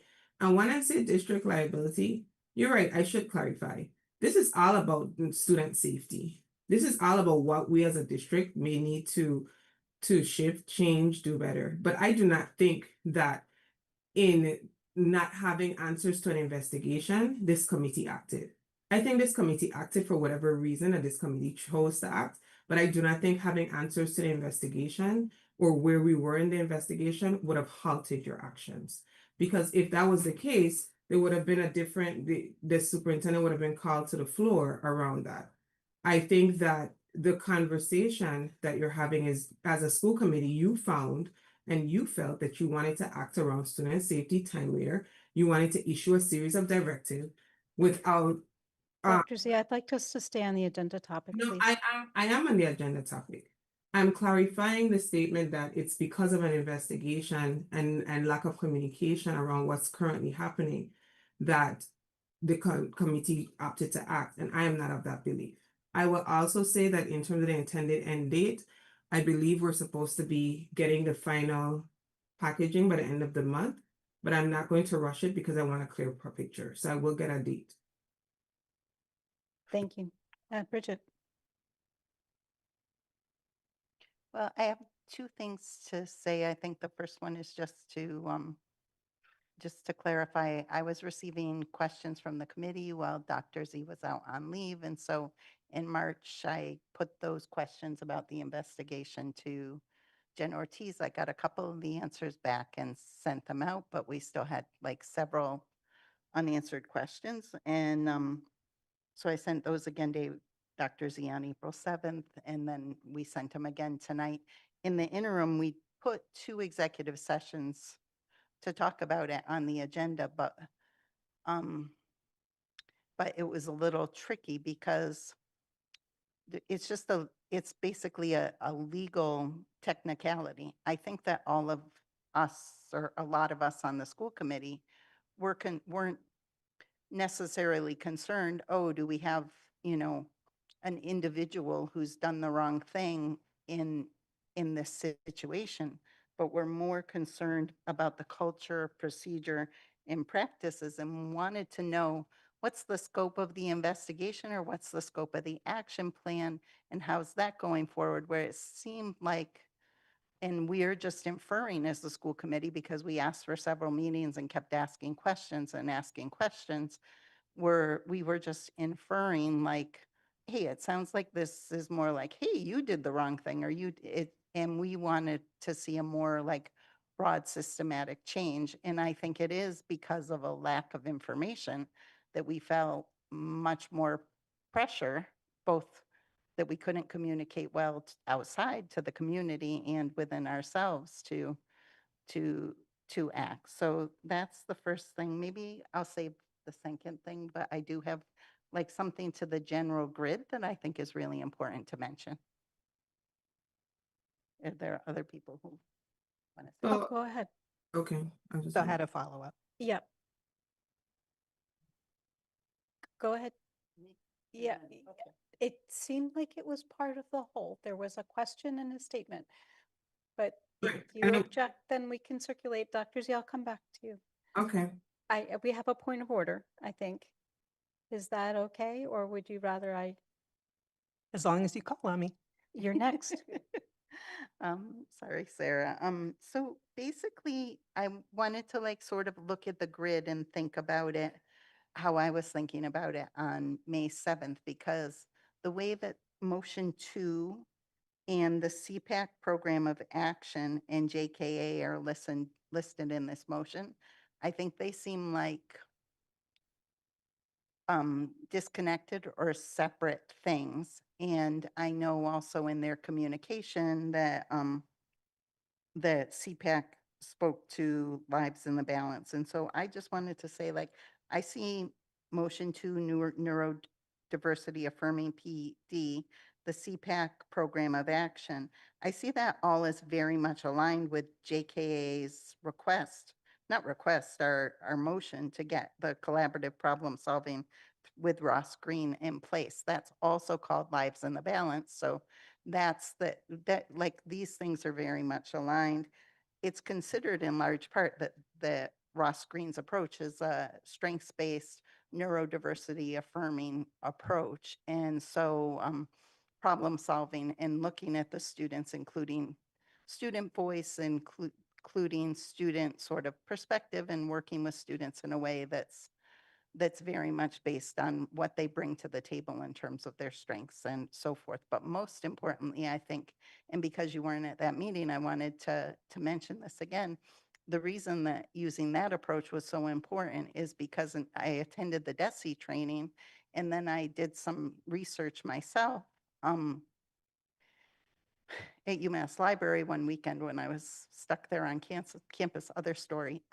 But but anyway, CPS, like in a district the size of ours that had, like us, hundreds of instances like this, or 100 instances or near 100 instances across the year, they went down to 3 or 4 the next year. And in districts of 1,500 uses throughout the district, a big urban district, they went down under 100 within the year after using the CPS training.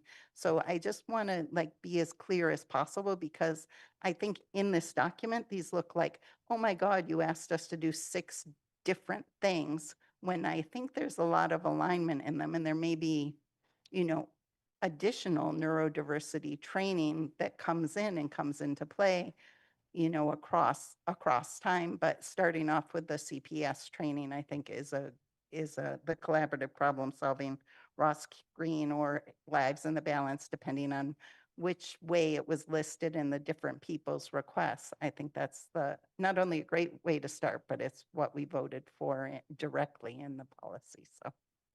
well, I just want to clarify 2 Dr. things. Z, please, I'd like to call in Sarah next. I'm really trying hard to avoid getting into a back and forth, because I Not don't trying to think get that's, into back and forth, but I also don't want school committee members to feel like their questions are not answered when I get the opportunity to speak. okay, And okay. we've had a series of things, so Thank you. I'll let you run your meeting. Go ahead, tell me what's next. It was Sarah was Thank you. next. Yeah. Thank you. So I'm glad to hear now about the investigation, that there is an investigation, and to hear that publicly. If I'd been here on May 7th, I would have loudly protested that motions 2, 3, and 4 were out of order, because evidently they're based on information available to some, but not all committee members, and not available to the public. They all refer to an investigation that had not been publicly described and had not been shared with all school committee members. I even now, even though they've been passed, I think they were out of order. Dr. Z? I'm going to try to answer everything. I tried to keep notes. I'm going to start off with Bridget, because you're freshest in my mind. Alignment and direction is two completely different things. And I hear you that what you felt the school committee voted that night was in alignment. the JKA that was voted has one set of directions in terms of training, and then the motions or the support of CPAC has others. I listened to that meeting, my team listened to that meeting, and we went back. That's one of the reasons that I requested I even looked at the attachment sent by the chair. That's one of the reasons that I requested the official meeting minutes of the May 7th meeting, because what is voted in terms of the JKAA that was voted that night explicitly talks about safety care training. And also in my meeting with CPAC, they shared 3 different vendors in terms of shifting and looking at a different mindset. So, or 2 different vendors. I know for sure one is the Ukeru, and I think we made and Grafton. And so I put that email and those things down to the bottom. If you go to the bottom of it in terms of the training and what they access to look into. And I have, I understand where everyone is saying that if you had this, if you had that, but JKAA that was voted asked us to do one thing. The trainings and information that you're talking about, Ross Green, or whatever you receive, that is, I have what I received on May 8th from CPAC in terms of recommendations for training down there. It was an email. We had a conversation before. This is why for me, we put this together in terms of what is the understanding of what was outlined. There's also an understanding out there that the document, that the letter that was read by Tim Shores it has a motion around a certain, like a framework and a thought process. The school committee voted to support that. What does that support look like? What does that mean? And so this is one to say what we already had in motion. This is one to say what we are currently doing to meet all of the motions. And yes, you may say things are in alignment, but these words were reiterated repeatedly. In regards to the training, to the investigation, on March 9th, yes, an email was sent. You sent an email of questions to Jennifer Ortiz. She responded after consultation. She explained in there, one of the things that she explained was in terms of protecting the integrity of the process, us refraining, the school committee refraining, and even as leadership refraining from discussing or commenting on the investigation, and provided in there suggested like language that school committee members can actually share or say around the process. You did send back a list of questions, and I have received them, and I do need to respond to them. But the questions says, is it an outside or internal investigation? Jen's email to you stated it's an investigation being conducted by an external investigator. So a lot of there's about 2 or 3 questions that I think may need to be expanded upon by me, but some of them, the answers were already provided. You will get those responses. But in terms of what we're doing with JKAA, the JKA that was voted is a specific section that speaks to training. It identifies safety care training, but then there's another motion that talks to us working with CPAC and developing trainings and bringing things back forward. So there's a series of things that either conflict or do not collaborate that was moved that night. So Dr. Z and the rest of the committee, I would like to read the topic. Dr. Z, when you and I talked about putting this on the agenda and the length of the agenda, I promised to keep things moving, and I'm going to. So let's bring us back to the topic, everybody. Student safety and well-being blue rooms discussion information project progress on actions voted on May 7, 2026 ASC meeting. District action taken prior, steps moving forward. You notice there's not what happened before. As a parent of 3 kids, I can't tell you how many times I have said, let's just move forward. And I see the work that we do as making progress. I am thrilled to see the CPS stuff in here. I'm a little concerned about the safety care because as a new superintendent and new committee, learning to work together still, we've had some challenges about getting all on the same page with what proceduralizing our policy is. And I think we're taking steps towards moving forward in that by continuing to talk about it, talking about implementation dates for policy, talking about um, uh, reporting back so we can see the materials, so that we can see if we agree or not, so that time doesn't go by and we come to find that we don't agree with that our policy has been implemented. So I think there's a lot of progress. And I want to emphasize that. I said once before, I think we've both been, both admin and the school committee have been on parallel tracks. And it's not working so well. And I think we're coming together, and it's not going to be the smoothest of processes, but we're all grown-ups. And we can, as Sarah Beth likes to say, we can have hard conversations. So again, to the extent that the past informs the future, sure. But this is where we are. This is what we have. This is what we've done. I'm thrilled that the doors are off. I really liked hearing that. I heard that one parent cried when they found that out. One family did. So that's real progress in terms of communication, in terms of working together. And I'm sorry it's been bumpy. It wasn't a great month. March wasn't a great month for a variety of reasons, and I think we all did as best we could given the circumstances were put in front of us.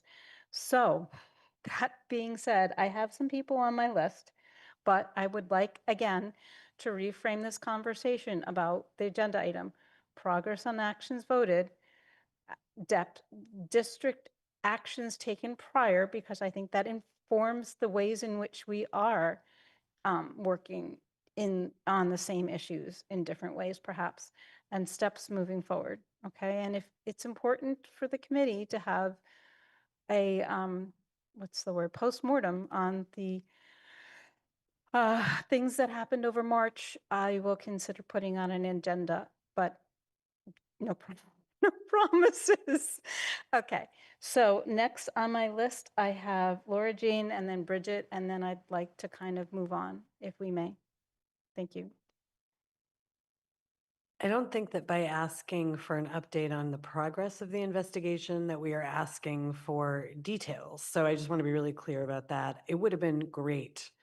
And I agree, no postmortem. However, it would have been really great to just know that this had started, because there was a long delay between the time that the packet was received by the school committee and by the district, and by the time we started talking about it and hearing about it. And I think that you, Dr. Z, sent an email in response to the packet, and then there was nothing that happened after that for a while that we heard from. I mean, it doesn't mean there was nothing happening. It means we didn't hear anything. So I just want to be really clear about that. But I do want to say, no matter what, we have to remember again that the priority we have here is to create the safest, most secure district where all of our students, particularly the students who have the higher needs, feel safe, and where their families feel safe. And so you mischaracterized what I said, but that's fine.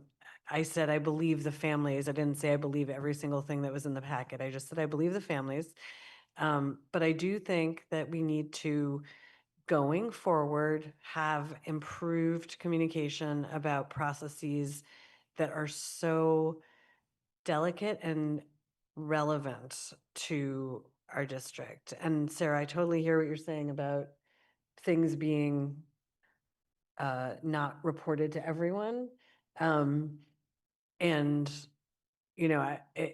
I feel like it was sort of questions that came up that led us to even learn that that was happening. So just going forward, asking for a higher level of communication. We don't need a lot of answers, but just like, things are happening. This is what's going on.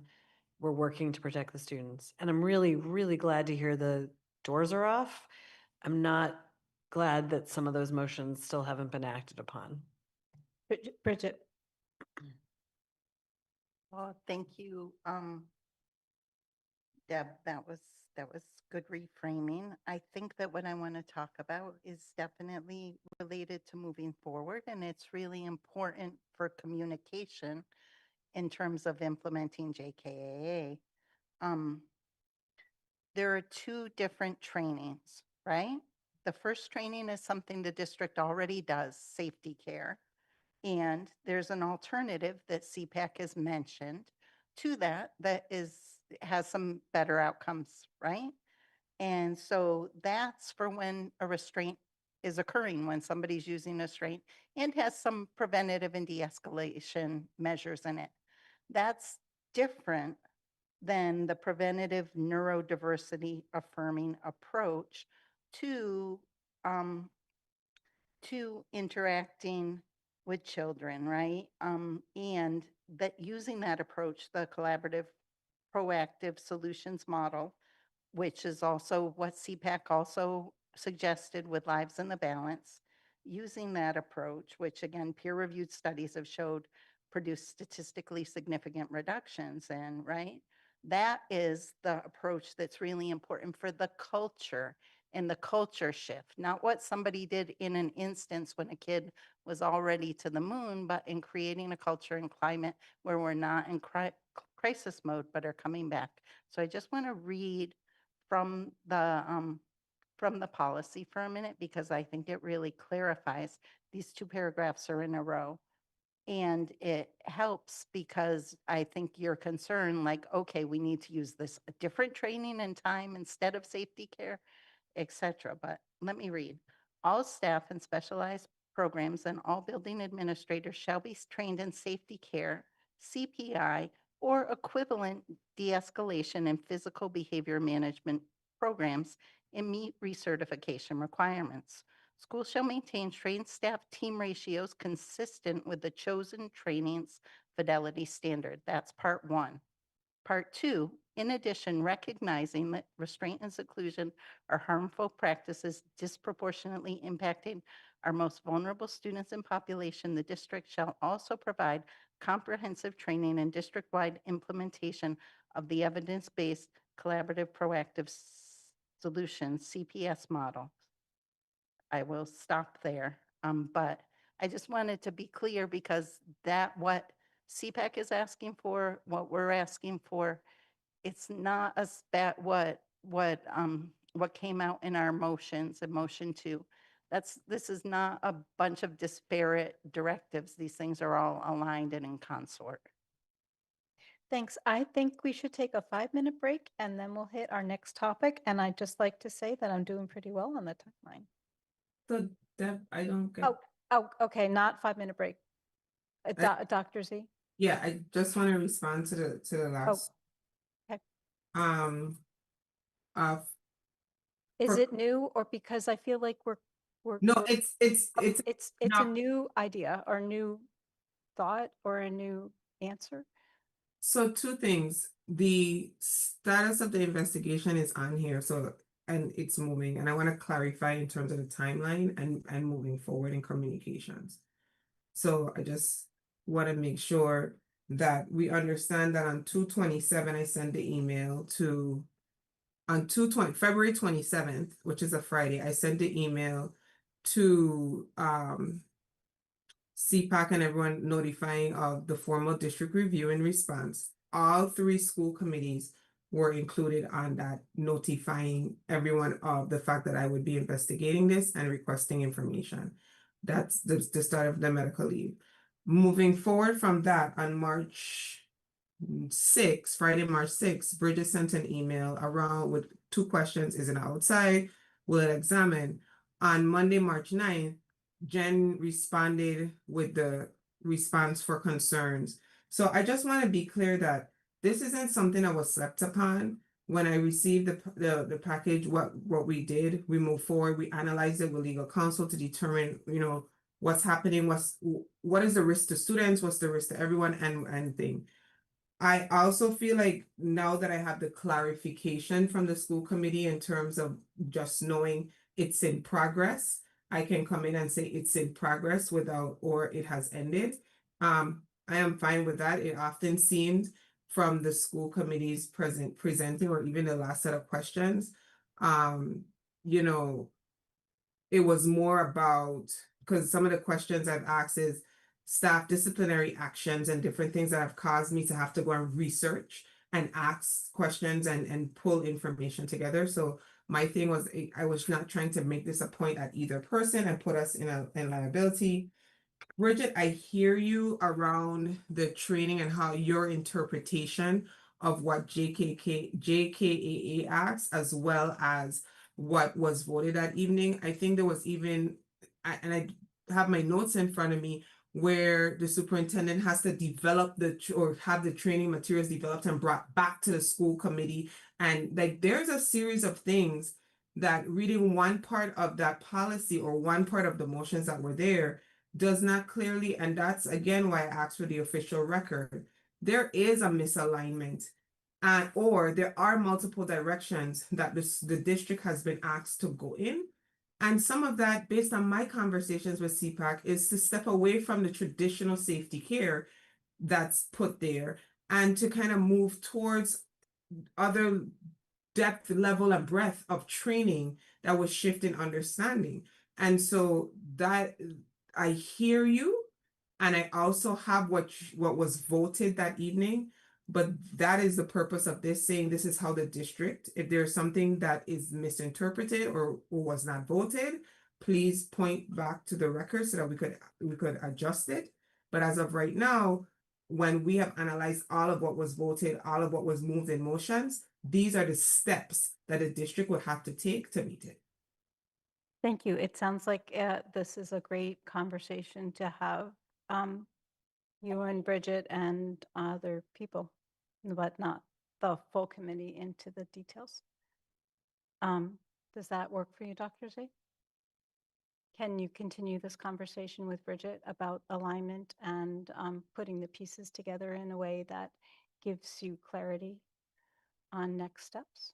It can, once it does not go out of what the school committee voted. I don't mind. I didn't hear that. So I don't mind having a conversation, but these are actions and directives already voted by the school committee to be taken. So it cannot deter, I will have a conversation, but I cannot be deterred from what the school committee has asked to be put into action in their district. Right. Thank you. Mhm. Okay, now our 5 minutes. It's 8:50. Can we all try to get back here by 8:55?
Okay, we're back.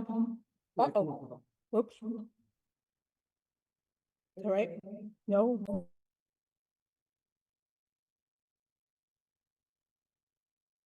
Deb, That you- last minute was my fault.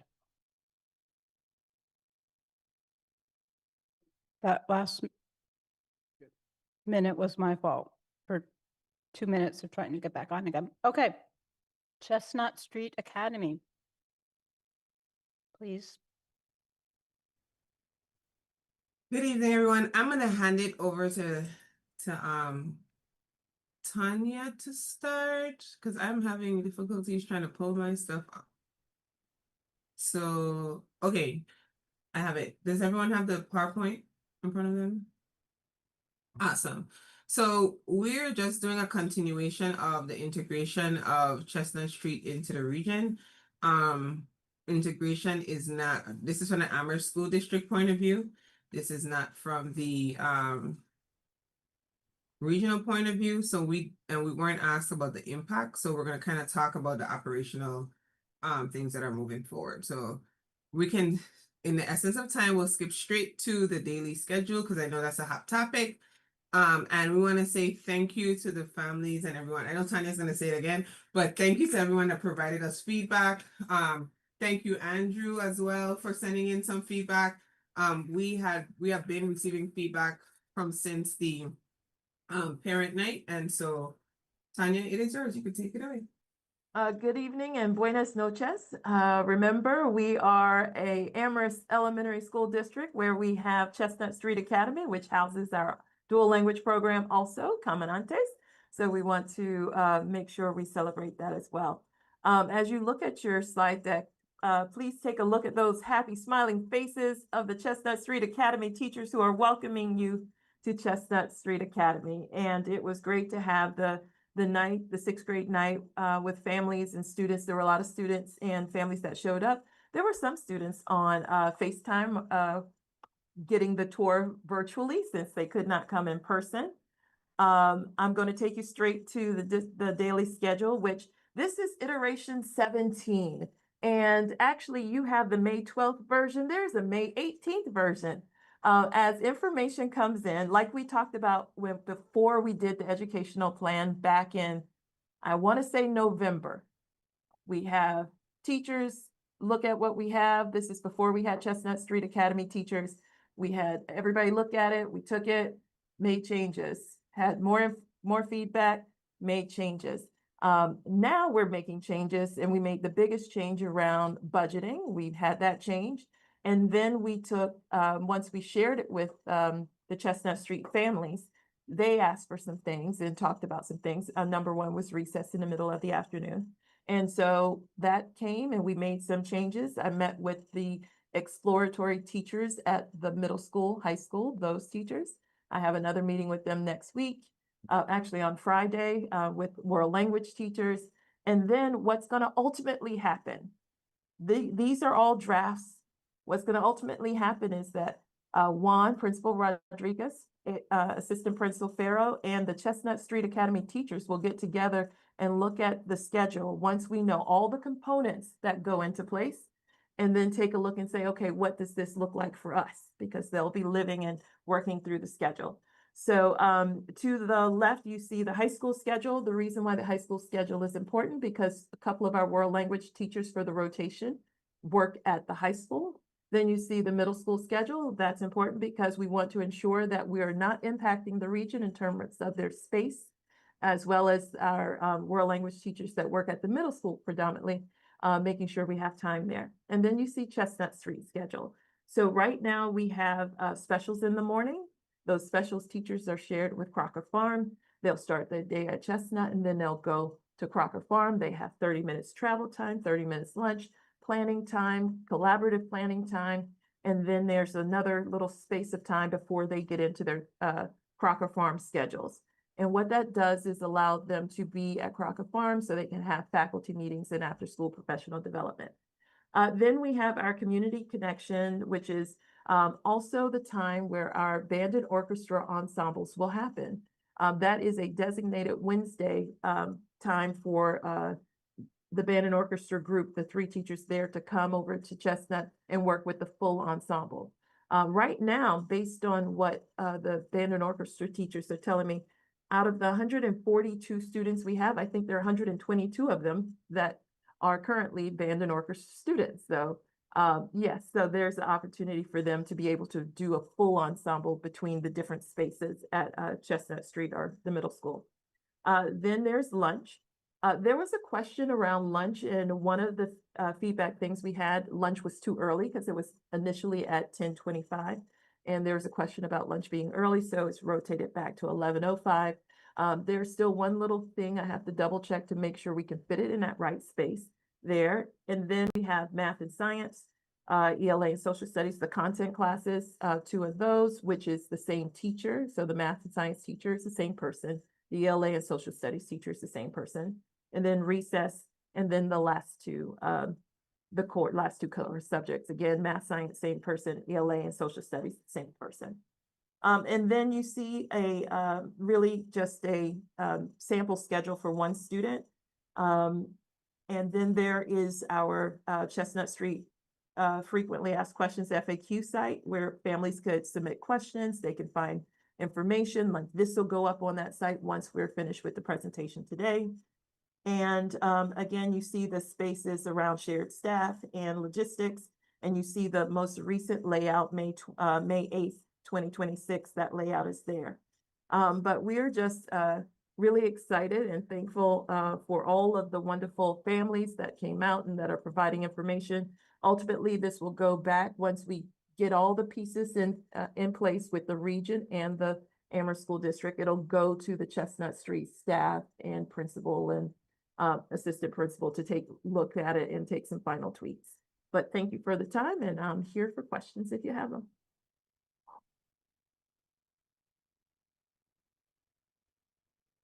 And then Sarah. I'm not a teacher, and I mean, everyone knows that I'm not a teacher, and I know that this has been really carefully and thoughtfully planned. So I'm not trying to in any way say this is not a very planful schedule. I just worry about putting core classes after recess for 6th graders. Because that is the time when they are most likely, there's a word now that the Gen Zs are using, but crashing out, maybe, more likely to be kind of energized and excited and feeling their oats. And so I guess I just want to raise that. Like I see that happen, sometimes even in 7th and 8th grade when the core classes are at the very end of the day, it can be very hard on students. So just wondering, I'm not trying to minimize all the work that has been done, but I suppose there's no way to flip it, right? Well, if it's, so the thing that everybody will have to finally realize is we can't have it all. So we could flip it, but that would take away the world language rotation because the teachers at the world language have classes for the high school. But it really, again, it just depends on what our priorities are for it. So yeah, but that's why the middle school, excuse me, that the Chestnut Street Academy, once we get it, when they get the version of the schedule, there'll be several versions and they'll talk through what makes sense. So there is a version that does happen, absolutely. And absolutely it was considered.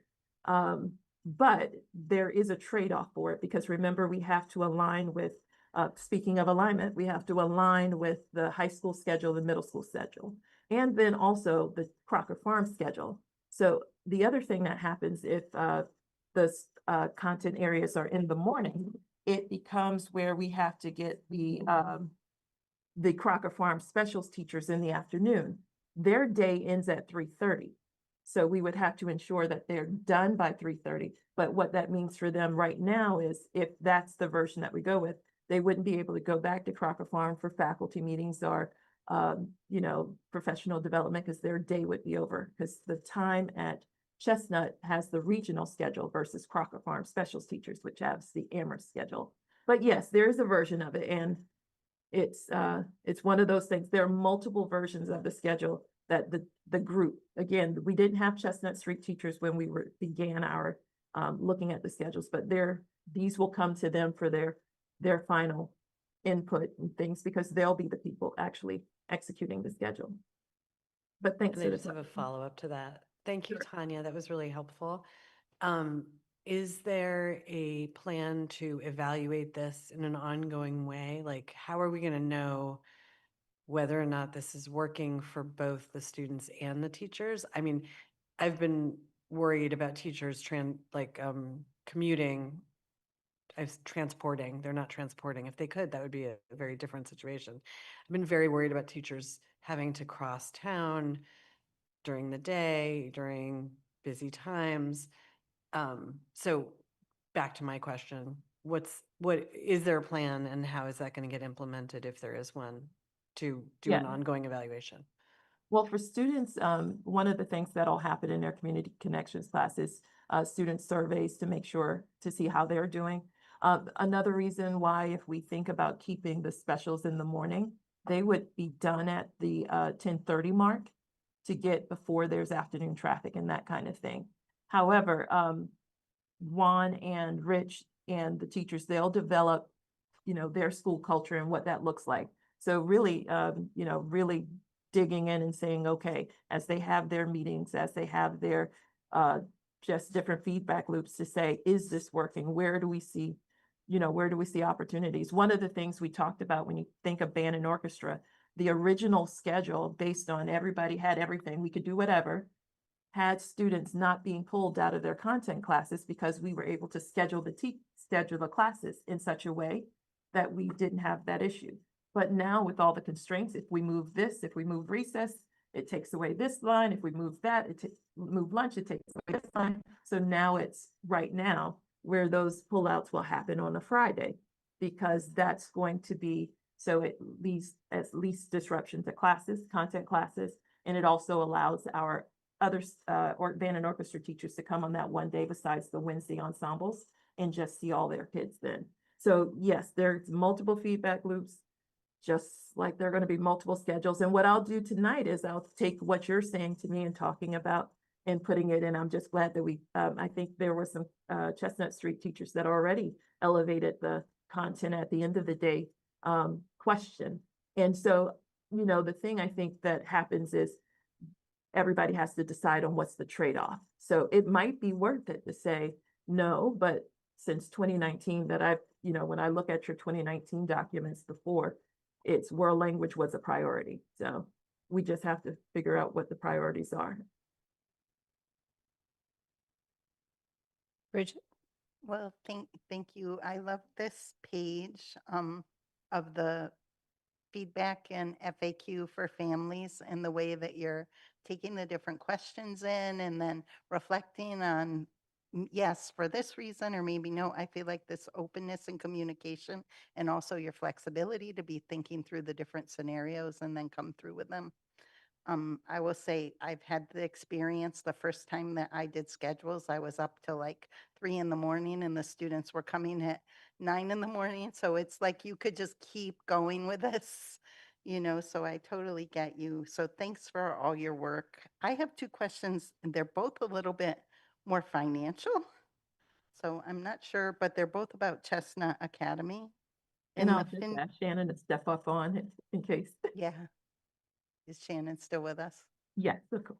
Okay, super. So, in the FinCom budget document, question 3E, that is under Deb's agenda item at the front, it shows that we get 0.4 world languages shared and 0.4 SC is shared, and then it just gives like one of those, like the numbers are like 28,000 or something like that. Is that possible? Is there just one language per rotation cycle? And so that's how it breaks down? Or like, is there just one 0.4 special ed teacher? I don't know. In my mind, I had thought there were 2 or 3 of each. So there are 4 languages, but each of them are 0.1 for it. So what'll happen is between the 6, remember there are only 6 groups that will rotate through the world language rotation, because the 7th group, Comanantes, has to have Spanish so that they can meet their language allocation. But those, between those groups, they would rotate through French, Latin, Chinese, and Spanish. And so with the rotation, they'll have 2 days of classes and they'll have, it'll change each quarter. So we're not, at Chestnut, the teachers won't be working there, like one teacher wouldn't be working there full-time. This is just one period out of the day. So right now, so your version on May 12th, you see it at second period, but right now as of May 19th would be at first period. Oh, super. That really explains it for me. No wonder your math background is coming in right now. I'm The back. second I que- didn't hear a question. There was maybe a cost question.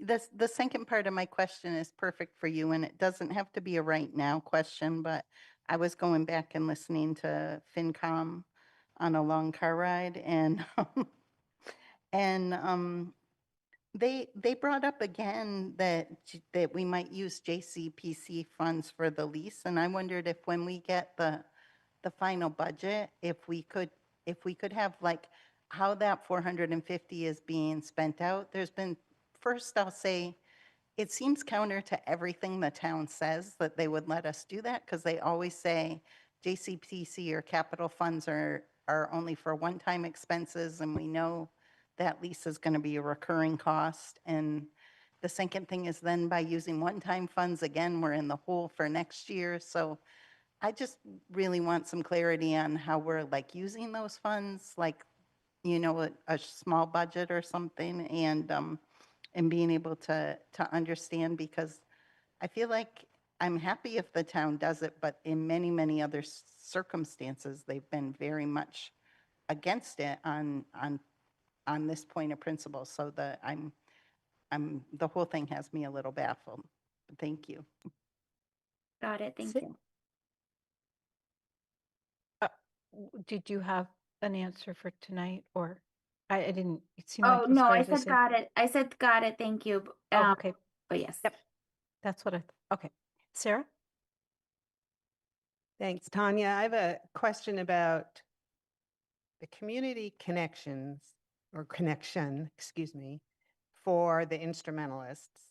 So I'm looking at the sample schedule. So I'm trying to figure out what the ensemble players are going to miss every week. Or it looks like they would never get advisory and they would never get writing, whatever writing is in the master schedule for third period. Oh, no, ma'am. They will, So, I'm they sorry, will get it. I'm sorry. go ahead. Oh, no, they would get it. So everyone in the school, all 142 kids will have that pink community connection time. So out of the 142 students, I believe approximately 120 are in ensemble, so they will be an ensemble. But that still leaves 20 kids that need to have an active, rich experience. And so what we're working on is working with Jen Reese and Leela to develop programming for that. Right now, we're developing the program because at the time we didn't have Chestnut Street teachers. So what we'll do is we'll provide them with what we've come up with of how they would be able to connect with not only just information in terms of things they're interested in from themselves, like developing projects, but also connecting with our school, our town's colleges, our town's Chamber of Commerce, school committee, the town resources. So learning about that and mapping it. I love the idea that Leela and Jen came up with mapping what it looks like to connect to your community and what community things we currently have and how would they want to see that city planning happen in their mind. What would that look like? So everybody will have writing, everybody would have advisory, everyone in the Chestnut would have that same time. That way students won't miss the other things, because currently they like across our Amherst schools, they get pulled out here and there. And so the initial schedule did not have that. They never got, students would never miss content, nor would they miss specials, because we had other classes there to allow for pullout. But because of the changes and because of our budgeting and having to have specials in the morning, it changed some of those things. So now it's all settled to Friday. So they won't always miss it during that time. So they won't pull special times, they won't pull them out of specials, but there's another CNC section that, we had more of those, so it would allow more of the pullouts without the kids missing those other things. But again, like Comandantes, there's some trade-offs when we have to try to build the schedule to meet all the students' needs. There's some trade-off for some students, so Comandantes won't have the rich experience of world languages in terms of that rotation, and our band and orchestra students will miss the community connections when the community folks come in on those days, because they would be on ensembles, but they would have an opportunity on the Friday to learn about what's happening. Did that answer your Got question? it. I think, yes. So, yes, thank you.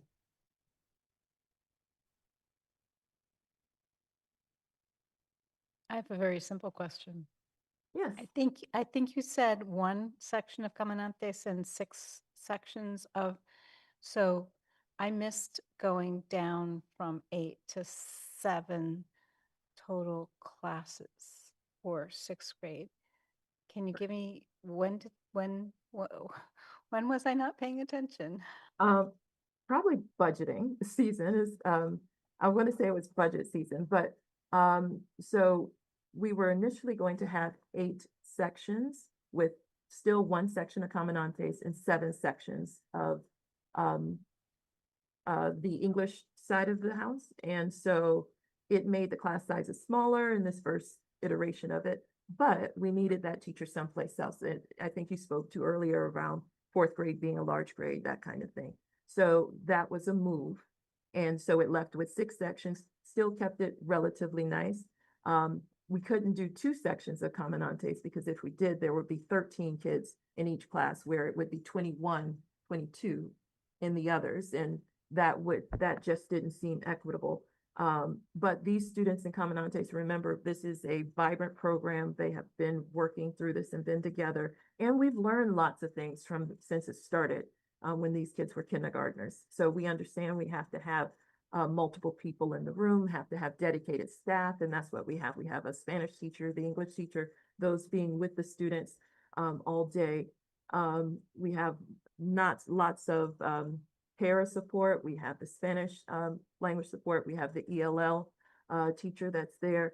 So the hope is that we have developed a schedule that considers all of our students, not one program or another, but developed all our students to make sure that they have opportunity and access to experiences that enrich them. So you can be in band and orchestra and have an enrichment time, or be not in band and orchestra and enjoy a vibrant, robust programming for you when you're in that class. So that's where we are now. But remember, our Chestnut Street teachers, they've only met together once. They will come back together and take a look at all of the things.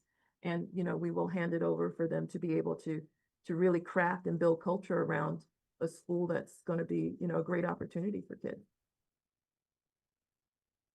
It's, +1 to what Bridget said, this is really quite remarkable, all the different pieces that you've put together. I just want to ask Shannon then, the budget that went, the 3.85 budget that you put forward, or that Dr. Z that was put forward, was that a 7 classes or an 8 classes budget for Chestnut? So that budget accounted for the classes at the time. The number of teachers would be 8. But as we've talked about repeatedly, and I think we talked about it that evening, that day, not evening, sorry, time of day. Noting that we're a public school district and our needs shift and change, we were able to account for the fact that if we kind of bumped our numbers up a little bit, we can actually move a teacher to where it was more needed within the district. And that goes back to facing district realities. So that's where we are. Thank you. Andrew, and then Laura Jane. Thanks. This is looking great, and I can see that the input is already making differences. What about the cohorts? When would families find out about what cohort they're in, and what is the process for developing them? So first, the teachers, the Chestnut Street teachers would need to get together and finalize the schedule. But from there, that would be where they would talk about the process. So remember, this is the first time we actually have one. So, but I don't think that that would have been central going to them. That would be them developing. So they've only had the one time together. So May 27th is another time they have to come together to work through that process. I know that if you remember from earlier, looking at placements, that was one of the things they talked about in the updates, that teachers got together and worked on placements. But now that we have those staffing, they can actually get together and take a look at where the schedule lands and figure out what's happening, and then start building at placements. Because we also want to get in the band and orchestra people in there also, so that we'll ensure that it's not one cohort with all band and orchestra and another with not, with 20 kids that's not in band and orchestra. So just working through that. So I can't give you the full idea of what that would look like. But once the Chestnut Street teachers have a chance to come together, look at the schedule, think through and weigh out options, because that's the other part. There's some options that happen. Do we want to prioritize this over that? And from what I read and what I heard, it's yes, let's try to do world language. I'm meeting with the world language team from the high school on Friday to see, are there any other times you're available? Because just because right now, today at 9:23, I can't find a way for the world language to be an afternoon, doesn't mean that on Friday they'll say, hey, we can try this time also. So we're going to keep plugging away. And then once we have all the different options that we can, based on all the constraints that we have, here's what goes to Chestnut Street Academy teachers to work with their leadership to really, go around. Thank you. You're welcome, so and much. thank you. Can I just say that the Amherst girls lacrosse has won Western Massachusetts? Final score is 10-6. So, Right. okay. Thank you. Woo! Gonna have one happy kiddo tonight. Laura Jane. How are students going to get from place to place in 3 minutes or 0 minutes? Oh, so remember that the math and science class, that teacher's the same person. So they're not literally going anywhere. So that's why it's 0 minutes. The 3 minutes, the kids go across the hall.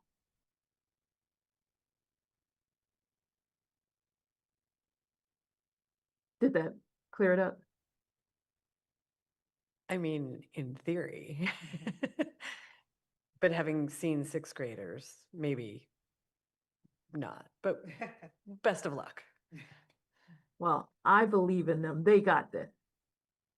So do I, and I believe in our teachers. I think one of the things to that is the fact that our teachers have built routines and procedures and protocols amongst the students that build a very strong culture in how they move and operate. And so the first 3 weeks of school, 4 weeks of school is very important. But I have strong belief in the students, and I have strong belief in the teachers and moving where they need to be. Yeah, and they'll set those norms. But for the 0 minutes, and thank you for highlighting that, because there might be the question, but that's why I kept trying to say that math and science is the same place. So they're not they're not physically moving. It's just changing the section or the content that they're about to go through. Laura Jane. My only objection to this My objection to this document remains the same as it did last week, which is that this does not provide minimal disruption to the 7th and 8th graders, teachers. But I'm not going to keep belaboring this point. I'm just going to point that out. Thank you. Okay, we're moving on. Thank you, Tanya. Well, thank you all. Thank you for supporting the Amherst Chestnut Street Academy. Go Chestnuts.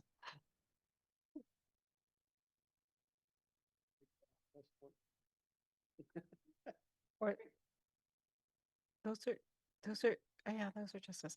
Okay, so Dr. Z, school start time. Yay. It's just a 2-page memo.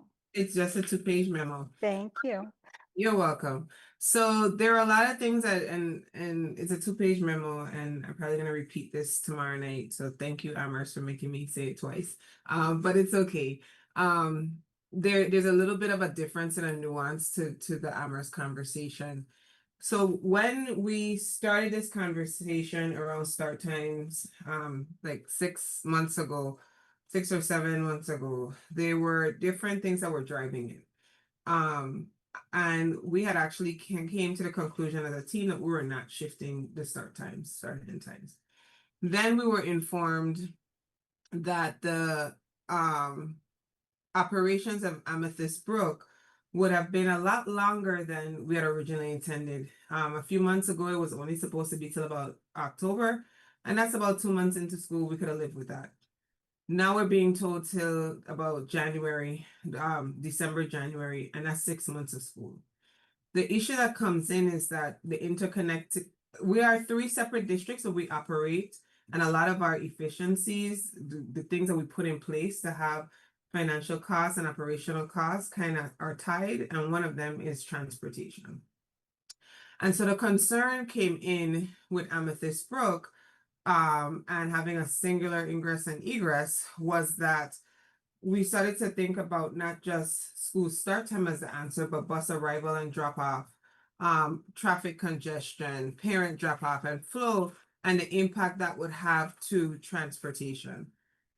We reviewed schedule adjustments. We surveyed staff and parents. But really, honestly and truly, we also came to the conclusion that in order to answer the Amethyst Brook problem without a lot of the unknowns, there's so many unknowns, it would actually require a real world scenario, real world implementation. And so we've opted this year, with everything else that we are moving towards, to complete our transportation study around the efficiencies of transportation. Amethyst Brook is going to increase some of our transportation routes, and we may need to rerun routes. So we have Tim Ammon, or from Ammon Consultant, who actually worked with us on our districting, is also supporting us in analyzing and doing a transportation efficiency study. So I had already asked him to be available Tuesday evening to kind of present to the school committee some of the concerns that we have. We're seeing where we're losing like deadhead time, the kind of buffer time between routes.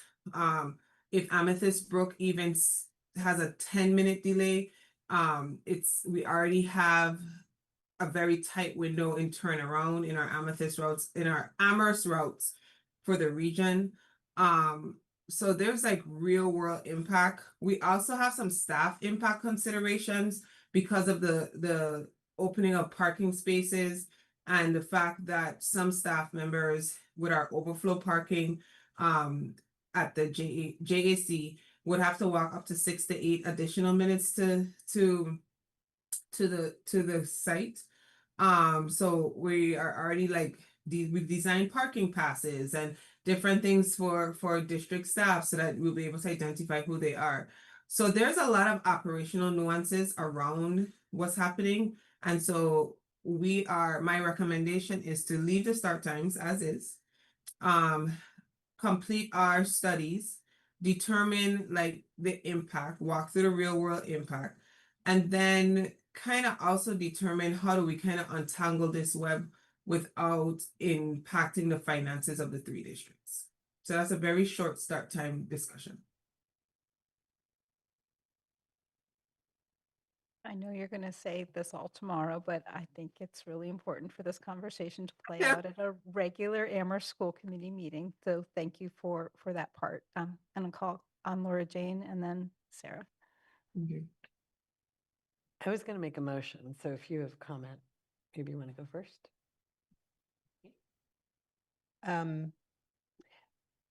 So I'm not sure if the study runs through January or not, but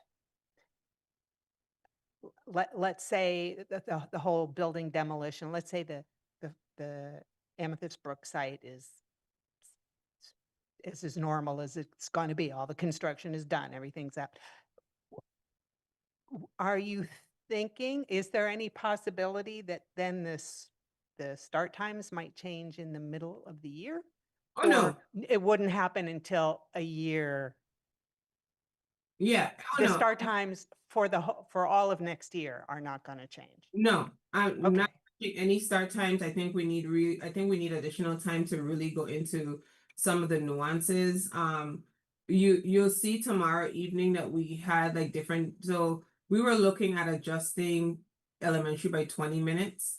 And then we gave the possibility of, okay, if the region wanted to start at 8:40 and we did 8 o'clock for elementary, what would that look like?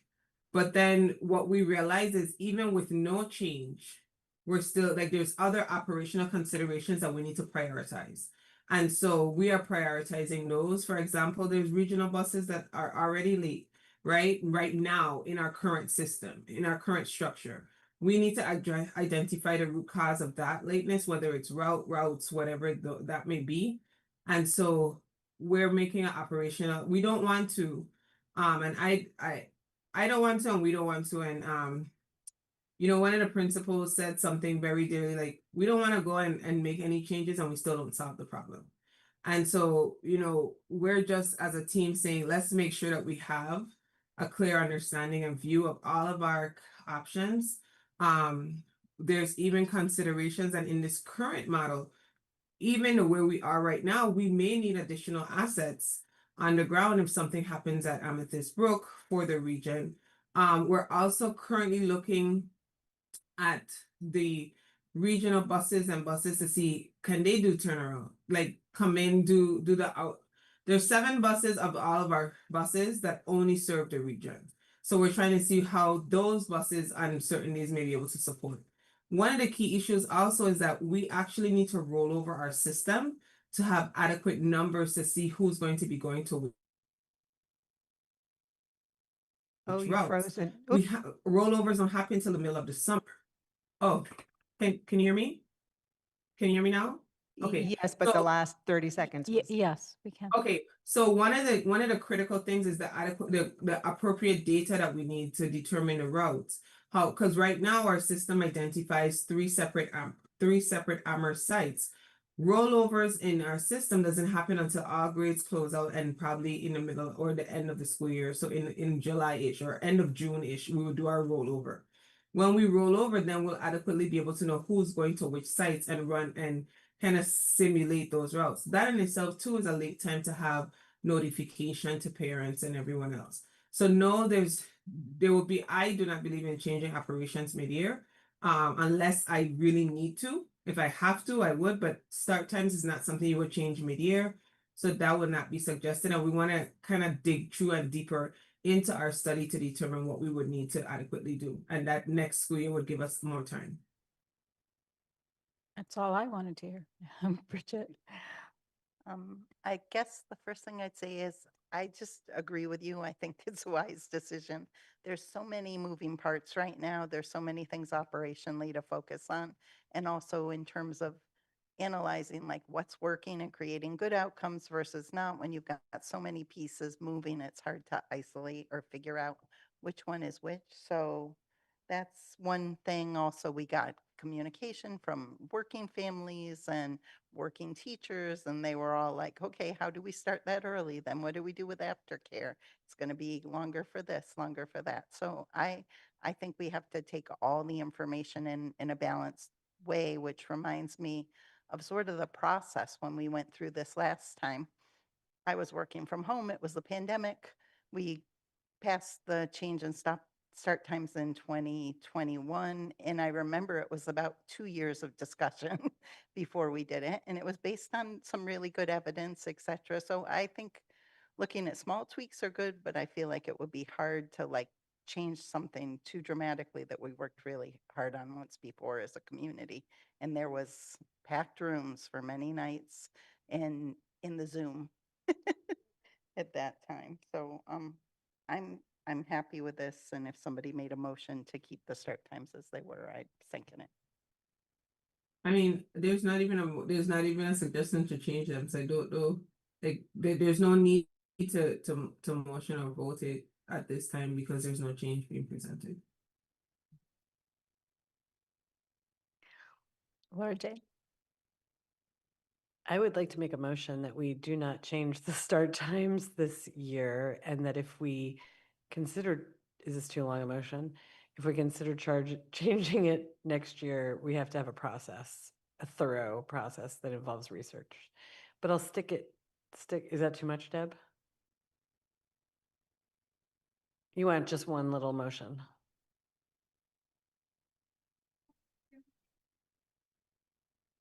I move that we do not make any changes to the start time of any of the schools that we have control over in the Amherst district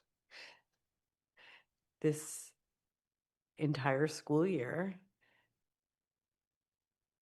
And that any discussion about changing it for the 27-28 year would involve extensive planning, research, and community input.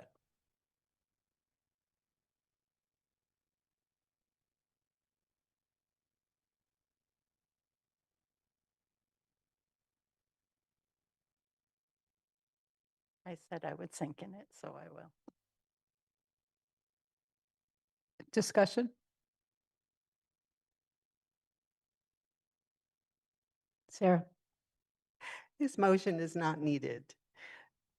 We just don't need it. The start times are what they are. We don't have to reiterate what they are, first of all. And second of all, I mean, of course, if start times are going to be reconsidered, there will be a process. I mean, it would never be sprung on us. And if it were, we would say no, because we would want to hear from stakeholders. So I just don't think there's any need to do that. Roger? Respectfully, I disagree. I think it has been sprung on us like 7 times up until now. And I've heard so many concerns from parents and caregivers and teachers about like, is it changing? Is it changing? Is it changing? So I think it's valuable to put it in, to codify it in this way.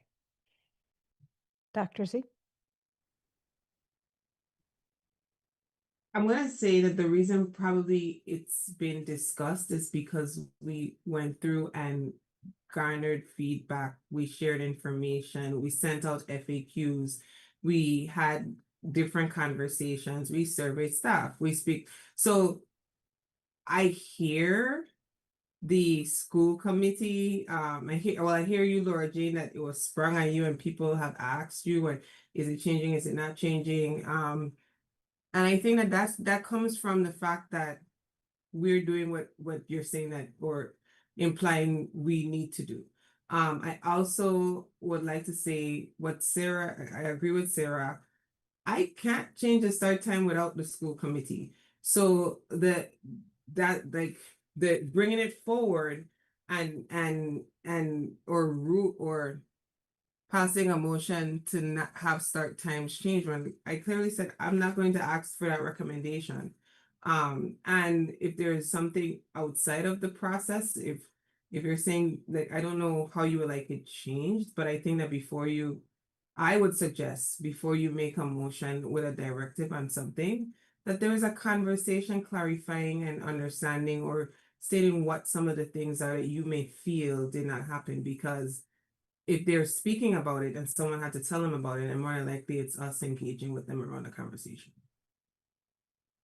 I'm going to call the question. Do I have a second?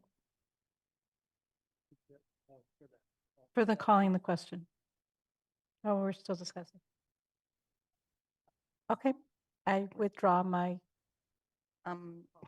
Yeah, I just think like there is something valuable about voting in terms of having clarity and communication. People have been sent many surveys. I've heard from many teachers who live in the community. I've heard from many family members. People are like, are they changing or not? It's May, what's going on?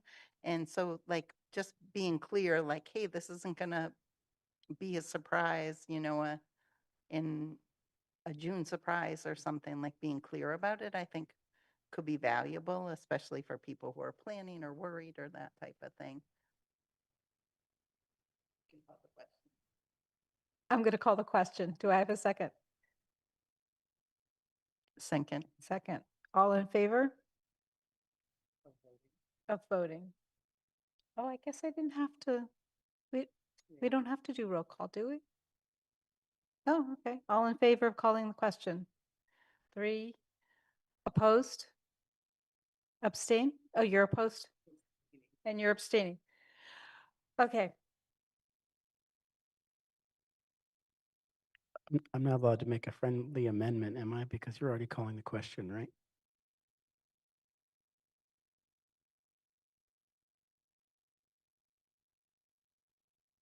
Continue to,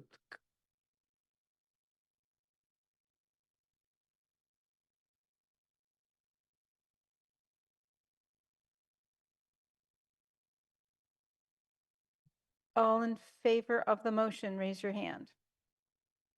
the motion is to Codify the start times for this year and any discussion changing for future years involve extensive research and input from the community, which Dr. Z would do anyway. That isn't exactly what Laura Jane said. What? She said, you made the motion, right? She said process. She didn't say research and investigation. She just said process. I just, Okay. we're mid-vote, y'all. Yep. I don't think So- deliberating. So, so the motion passes. Oh, okay. So yeses, we have 3 yeses. How many nos? We called the question. Now we're voting on the motion. But I'm saying you stated the motion incorrectly. So Okay. Laura Jane, can you please repeat your motion? For the 27-20, what year are we in? 26-27 school year, there will be no change to the start times for the Amherst Public Schools because we don't have any control over the region. And if there are some plan changes for 27-28, that there will be extensive research, investigation, and community input prior to making any changes.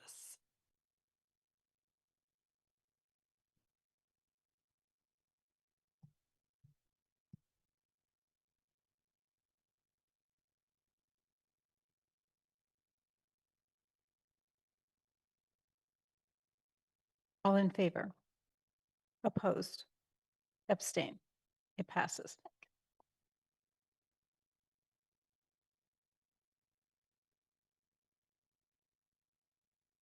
Point of order. Yes. It's past our time. 2.5 hours.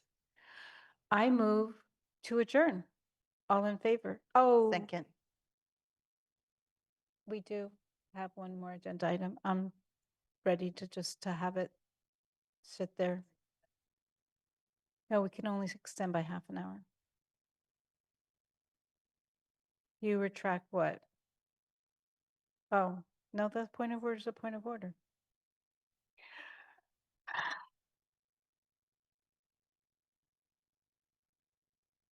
There's a motion on the floor. Do I have a second to adjourn? Okay, all in favor?